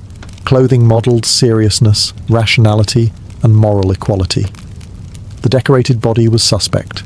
The restrained body was trustworthy. Women's fashion shifted too, drawing inspiration from classical antiquity. High-waisted gowns, light fabrics, and minimal ornamentation replaced heavy structures. The look suggested naturalness and freedom, even as social expectations remained strict. Fashion promised liberation more readily than it delivered it. Colour became ideological. Bright hues associated with aristocracy fell out of favour. Neutral tones communicated virtue and discipline. To dress plainly was to claim moral superiority over the fallen elite. Clothing became a public argument. Beyond France, industrialization accelerated these changes. Mass production made clothing cheaper and more accessible. Fashion was no longer confined to courts and cities. It spread into factories, offices, and streets. The suit emerged as a uniform of professionalism, efficiency, and authority. Its clean lines concealed class differences while quietly reinforcing them. Gender distinctions hardened. Men's fashion narrowed into repetition. Women's fashion remained expressive but constrained, balancing ornament with social control. Dress codes emerged, formalizing respectability through fabric. This era redefined rebellion. You no longer needed excess to signal power. You needed restraint, control, uniformity. The most radical thing you could wear was something that refused spectacle. Fashion, once again, mirrored society's anxieties. As political structures shifted, clothing absorbed the shock. It simplified, standardized, and disciplined the body anew. The revolution did not free fashion. It repurposed it.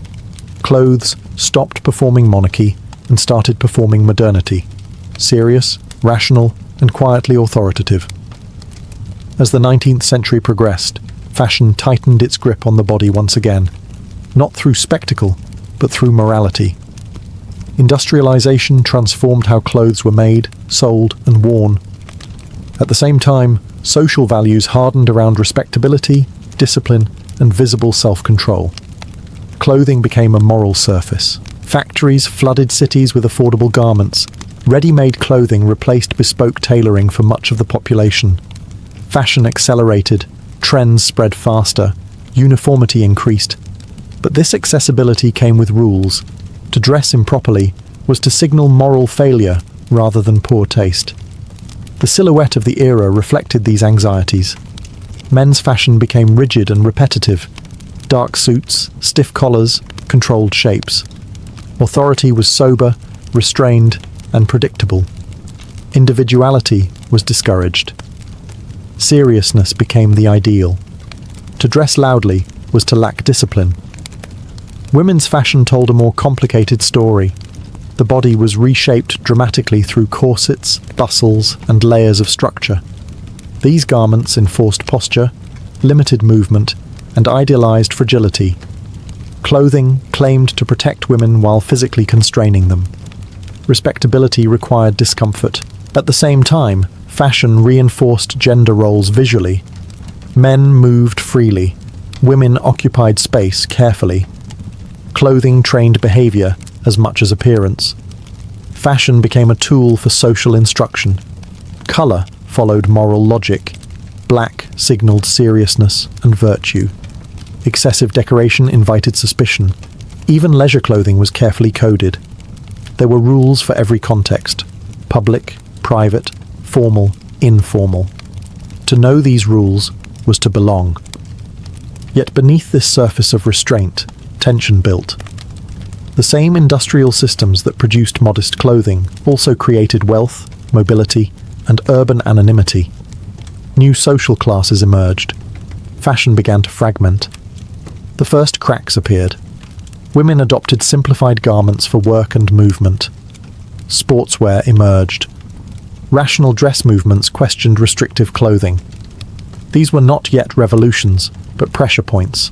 Victorian fashion reveals a society obsessed with control over bodies, behavior, and appearances. Clothing functioned as armor against chaos, signaling order in a rapidly changing world. But control breeds resistance. And as the century closed, fashion stood on the brink of rebellion, ready to loosen, shorten, and finally breathe again. The early 20th century did not politely adjust fashion. It dismantled it. War, urban life, and shifting social roles made the old silhouettes feel absurd. Clothing that restricted movement no longer matched a world defined by speed, machinery, and disruption. Fashion responded by cutting itself loose. Women's clothing changed first, and decisively. Corsets loosened, then disappeared. Hemlines rose. Fabrics softened. Clothing began to accommodate movement rather than suppress it. This was not simply aesthetic change. It reflected a deeper shift in how bodies were allowed to exist in public space. Designers like Coco Chanel rejected ornament in favor of simplicity. Jersey fabrics, clean lines, and neutral colors replaced excess. Comfort became fashionable, which would have sounded like heresy a generation earlier. Clothing no longer tried to overpower the wearer. It worked with them. Men's fashion changed less dramatically, but the uniformity of the suit began to loosen. Sportswear, casual wear, and functional clothing entered everyday life. The distinction between work and leisure blurred. Clothing adapted to motion, travel, and informal interaction. War accelerated everything. Scarcity forced minimalism. Utility replaced decoration. When materials were limited, extravagance looked offensive. Afterward, fashion did not return fully to excess. It had learned efficiency. Cities became laboratories for style. In places like Paris and New York, fashion reflected modern identity. Fast, fragmented, and experimental. Clothing became a way to navigate anonymity. You could reinvent yourself through what you wore. Mass media amplified change. Films, magazines, and advertisements spread styles instantly. Fashion no longer trickled slowly from elites downward. It circulated, collided, and recombined. Trends shortened. Authority dissolved. Gender boundaries softened visually. Women borrowed from men's wardrobes. Men adopted relaxed silhouettes. Clothing stopped insisting on rigid roles, even if society still did. Fashion in the modern era embraced contradiction. It promised freedom while responding to pressure. It simplified while multiplying options. It rejected old rules without offering permanent replacements. What emerged was not a single style, but a condition. Constant change. Fashion became a conversation rather than a command. Unstable, expressive, and increasingly personal. The body was no longer dressed to obey. It was dressed to move, adapt, and survive a world that refused to stand still. By the late 20th century, fashion stopped pretending it could speak for everyone. Instead of enforcing order, it fractured into voices, loud, contradictory, and deliberately confrontational. Clothing was no longer trying to reflect society. It was trying to argue with it.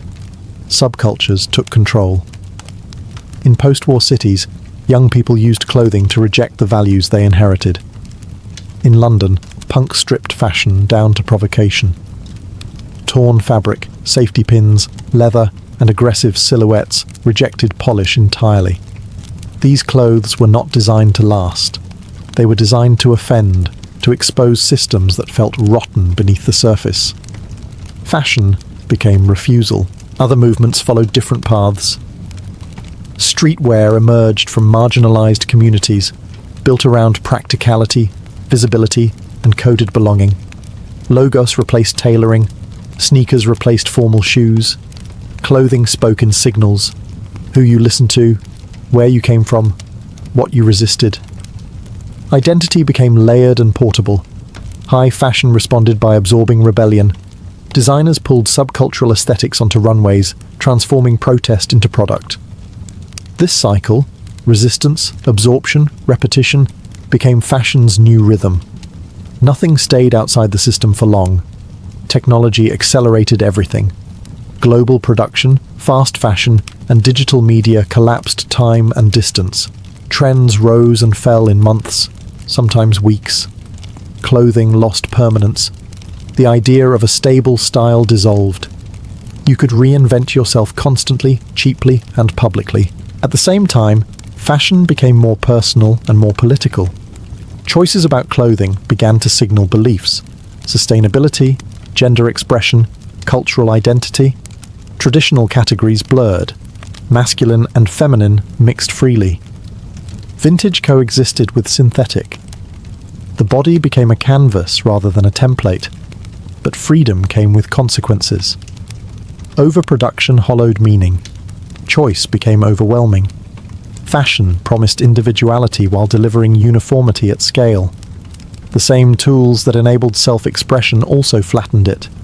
The history of fashion ends not with resolution, but with tension. Clothing still tells stories of power, rebellion, and belonging. But now those stories overlap, conflict, and change constantly. From linen wraps to leather jackets, fashion has always been about more than fabric. It has been about who gets to be seen, who gets to decide, and how loudly a body is allowed to speak. Long before music became an art, rhythm was an instinct.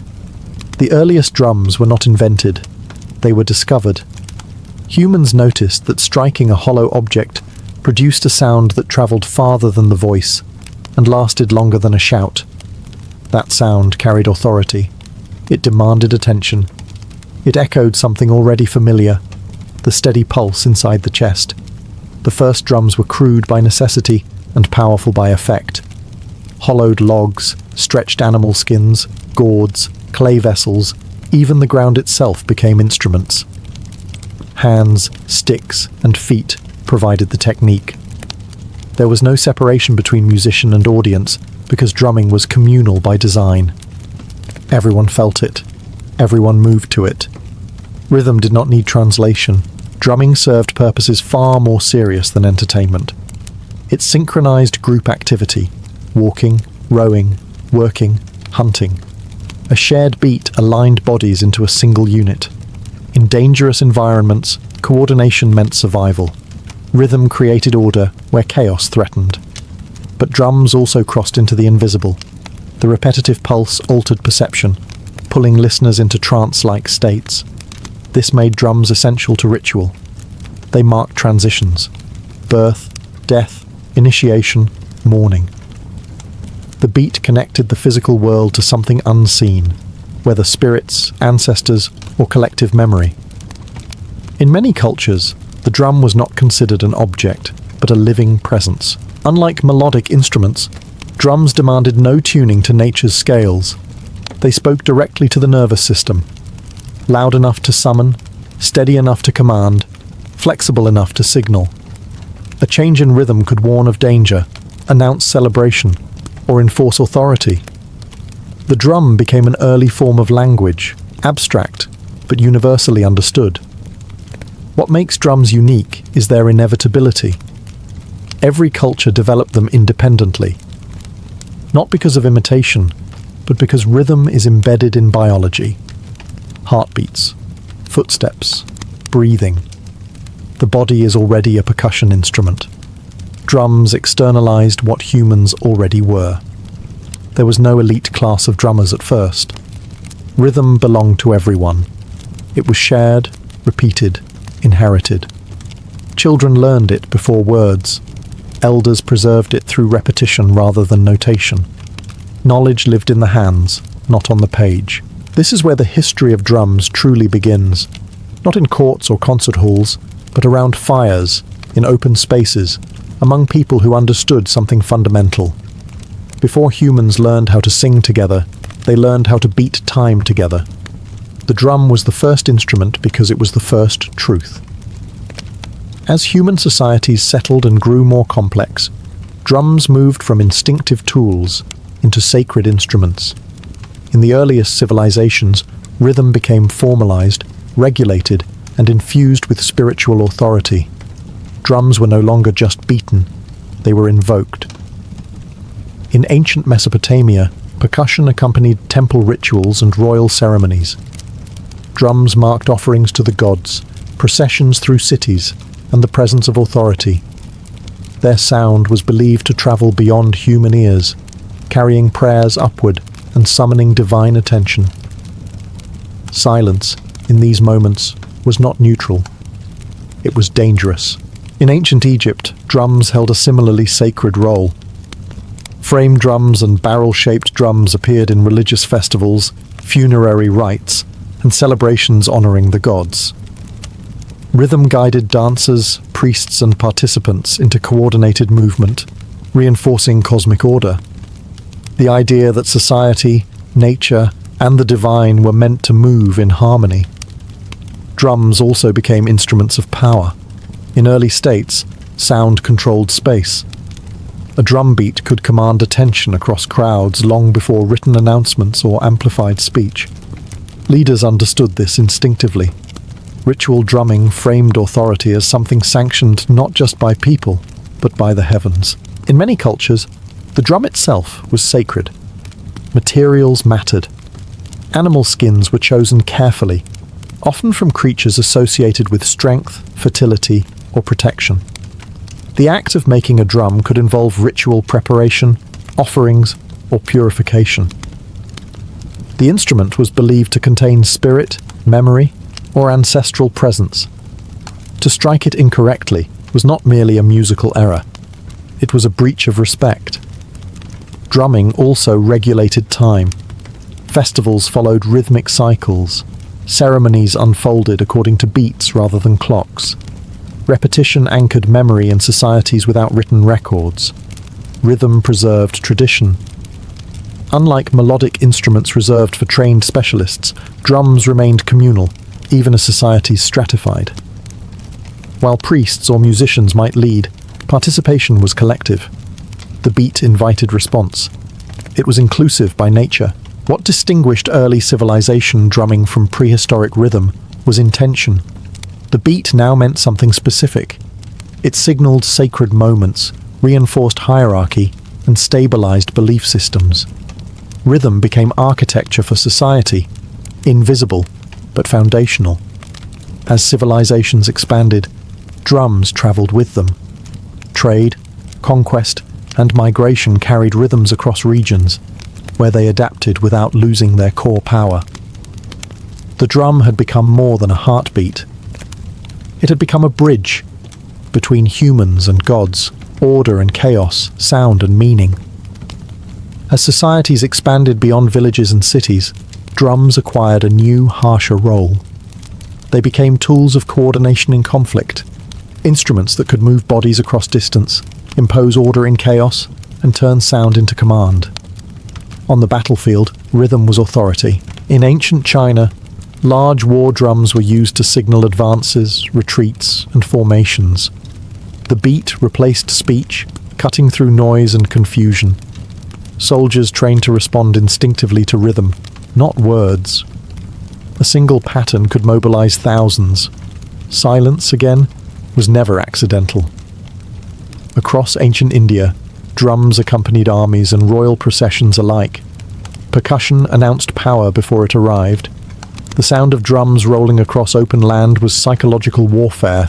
It warned enemies, energized troops, and framed combat as ritualized duty rather than chaos. Drums excelled at distance. Before flags, horns, or radios, rhythm traveled reliably through air and terrain. Unlike speech, it could not be misunderstood linguistically. The body recognized it immediately. Fast meant urgency. Slow meant control. Repetition meant order. Change meant danger. In many cultures, drummers held protected status within armies. They were not simply musicians, they were tactical assets. To silence an enemy's drums was to disrupt command itself. To lose your own meant confusion, panic, and collapse. Beyond battle, drums structured civic life. They announced curfews, assemblies, executions, and celebrations.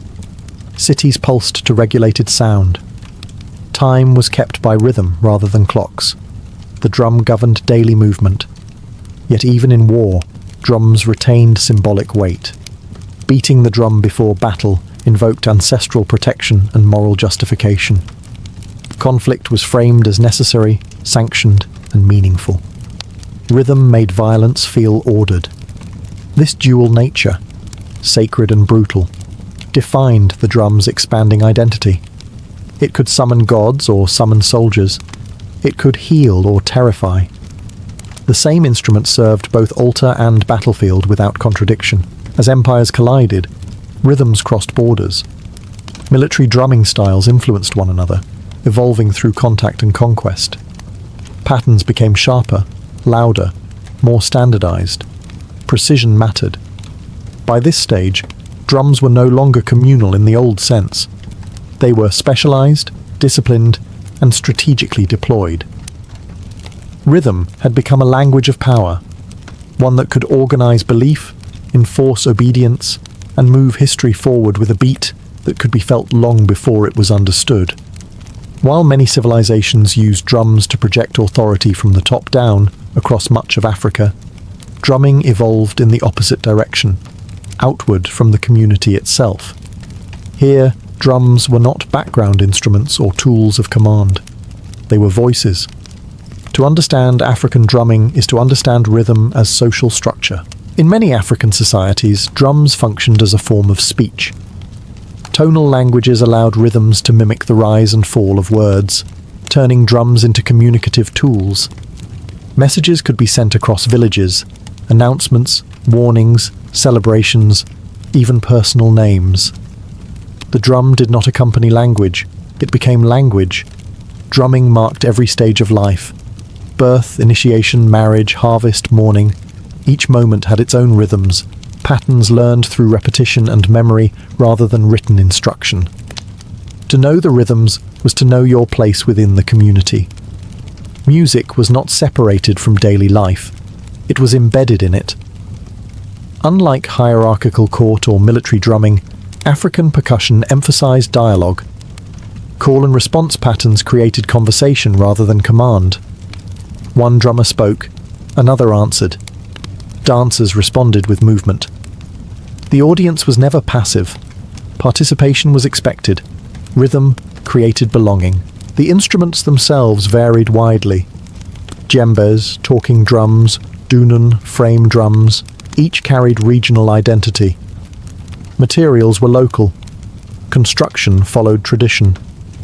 The act of making a drum was often ritualized, acknowledging the instrument's role as more than an object.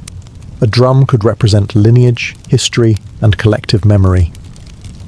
Drummers held respected but grounded positions in society. They were historians, messengers, and mediators. Through rhythm, they preserved stories, genealogies, and moral lessons. Where written records were absent, drums remembered. This deep integration made drums inseparable from identity. Rhythm distinguished one group from another. It marked territory without borders. When people migrated, the rhythms traveled with them, adapting without disappearing. This tradition would later reshape global music in ways that are impossible to overstate. As African peoples were displaced through trade and enslavement, their rhythms survived even when instruments were stripped away. Hands, feet, and voices carried the beat forward. What makes African drumming unique is not complexity alone, but philosophy. Rhythm was not decoration, it was structure.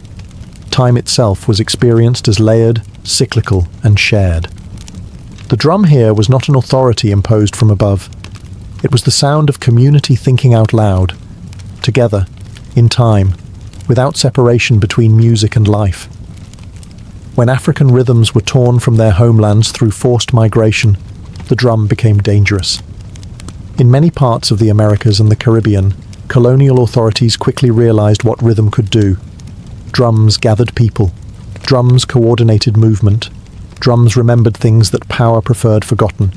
So drums were banned. But rhythm did not disappear. It adapted. Enslaved communities were often forbidden from owning or playing drums, especially after uprisings where percussion had been used to communicate and organize. Silence was enforced, but only on the surface. The body became the instrument. Hands clapped. Feet stomped. Voices layered rhythm into work songs, spirituals, and chants. The beat survived by hiding in plain sight. In places like the Caribbean and the Brazil, drumming traditions were disguised within religious practice. Percussion became prayer. Rhythms were embedded into ceremony, masked as worship, while preserving ancestral memory. The drum was no longer always visible, but it was always present. Improvised instruments filled the gaps. Barrels, boxes, bones, tools. Anything that could produce sound became part of the rhythmic arsenal. What mattered was not the object, but the pattern. Rhythm proved more resilient than material. In the United States, this transformation shaped entirely new musical forms. Work rhythms synchronized labor under brutal conditions. Spirituals encoded hope and resistance beneath religious language. Later, these rhythmic foundations would give rise to blues, jazz, and eventually modern popular music. Even when melody changed, percussion carried the memory forward. What emerged from this period was not loss, but evolution. Rhythm absorbed trauma and converted it into structure. It became a way to endure without erasing identity. The drum, stripped from the hands, reappeared in the body itself. This history matters because it explains why percussion in the modern world often carries emotional weight beyond sound. Drums do not just entertain, they remember. They carry histories of control, resistance, and survival. When drums eventually returned openly, in festivals, ceremonies, and music, they came back transformed, louder, layered, defiant. This chapter of drumming history is not about instruments advancing or techniques improving. It is about rhythm refusing to die. Even when stripped of wood and skin, the beat stayed alive, tapping through generations, waiting for the moment it could once again be struck openly, without fear. As rhythm survived through adaptation and resistance elsewhere, Europe took a different path. Drums there were absorbed into systems, military, religious, and eventually artistic, where precision mattered more than communal expression. Percussion became regulated, standardized, and disciplined.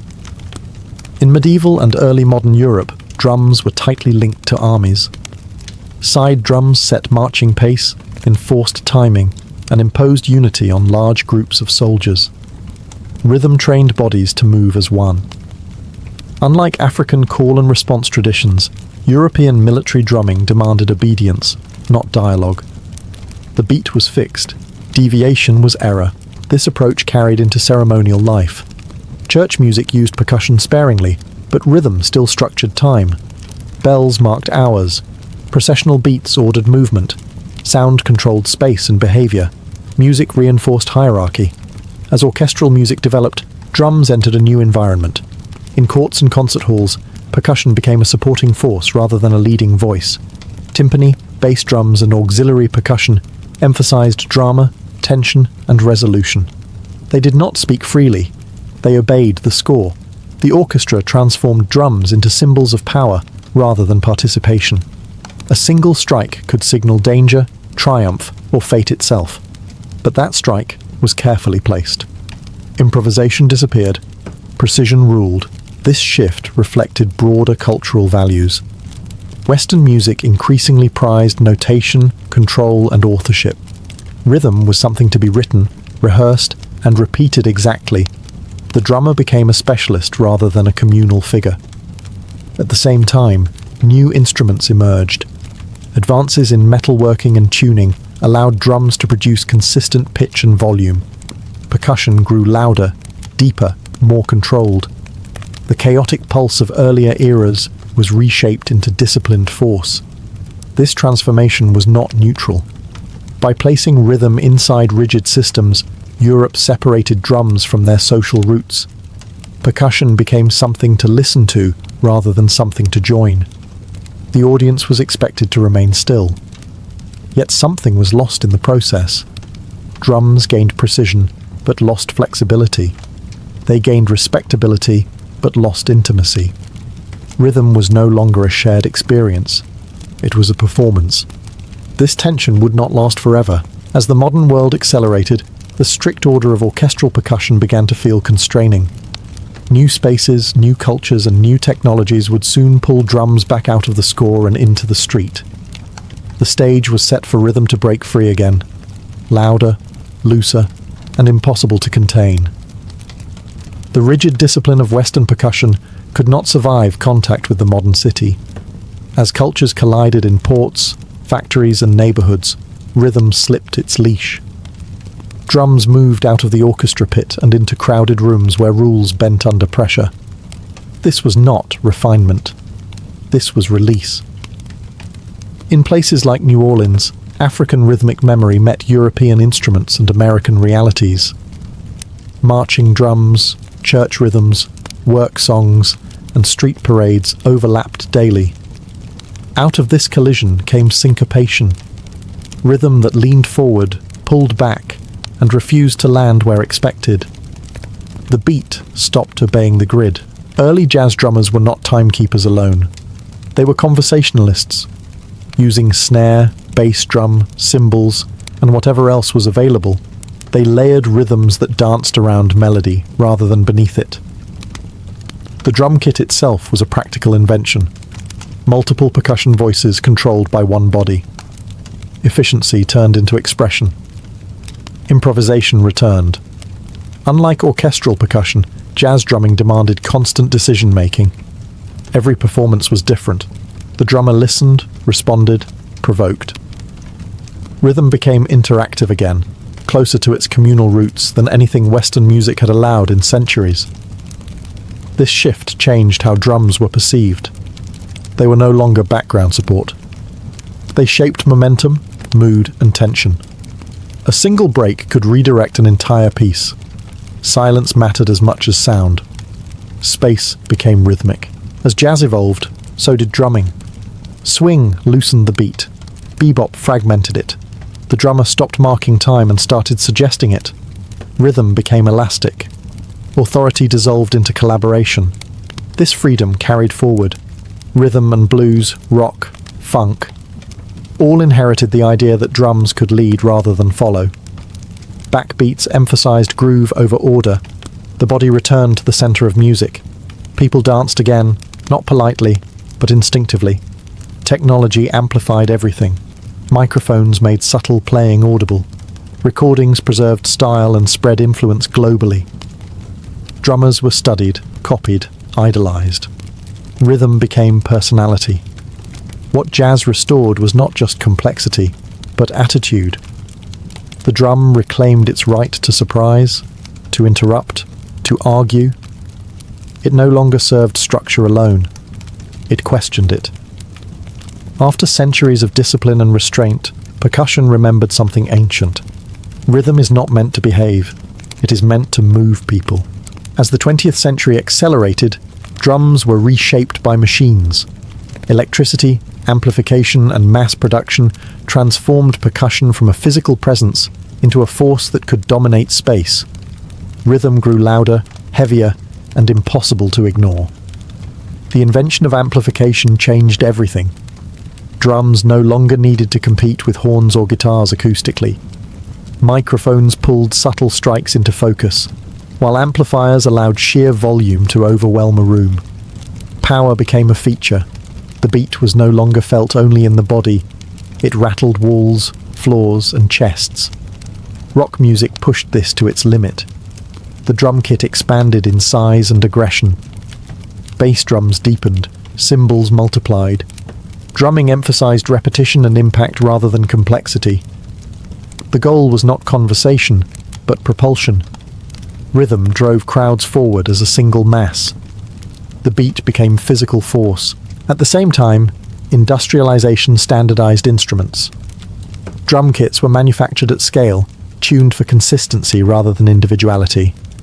What was gained was accessibility. Anyone could buy a kit, learn the patterns, and join the rhythm. What was lost was regional variation. Sound began to flatten. Electronic technology took this even further. Drum machines removed the human body entirely. Perfect timing replaced feel. Beats looped endlessly without fatigue. This precision fit a world built on schedules, factories, and digital grids. Rhythm became mechanical, yet this did not erase emotion. Instead, it changed how it was delivered. Electronic beats created hypnotic repetition, inducing trance states not unlike ancient ritual drumming, but stripped of visible ceremony. Clubs replaced fire circles, lights replaced torches. The beat remained. Genres splintered rapidly. Funk emphasized groove. Metal emphasized speed and force.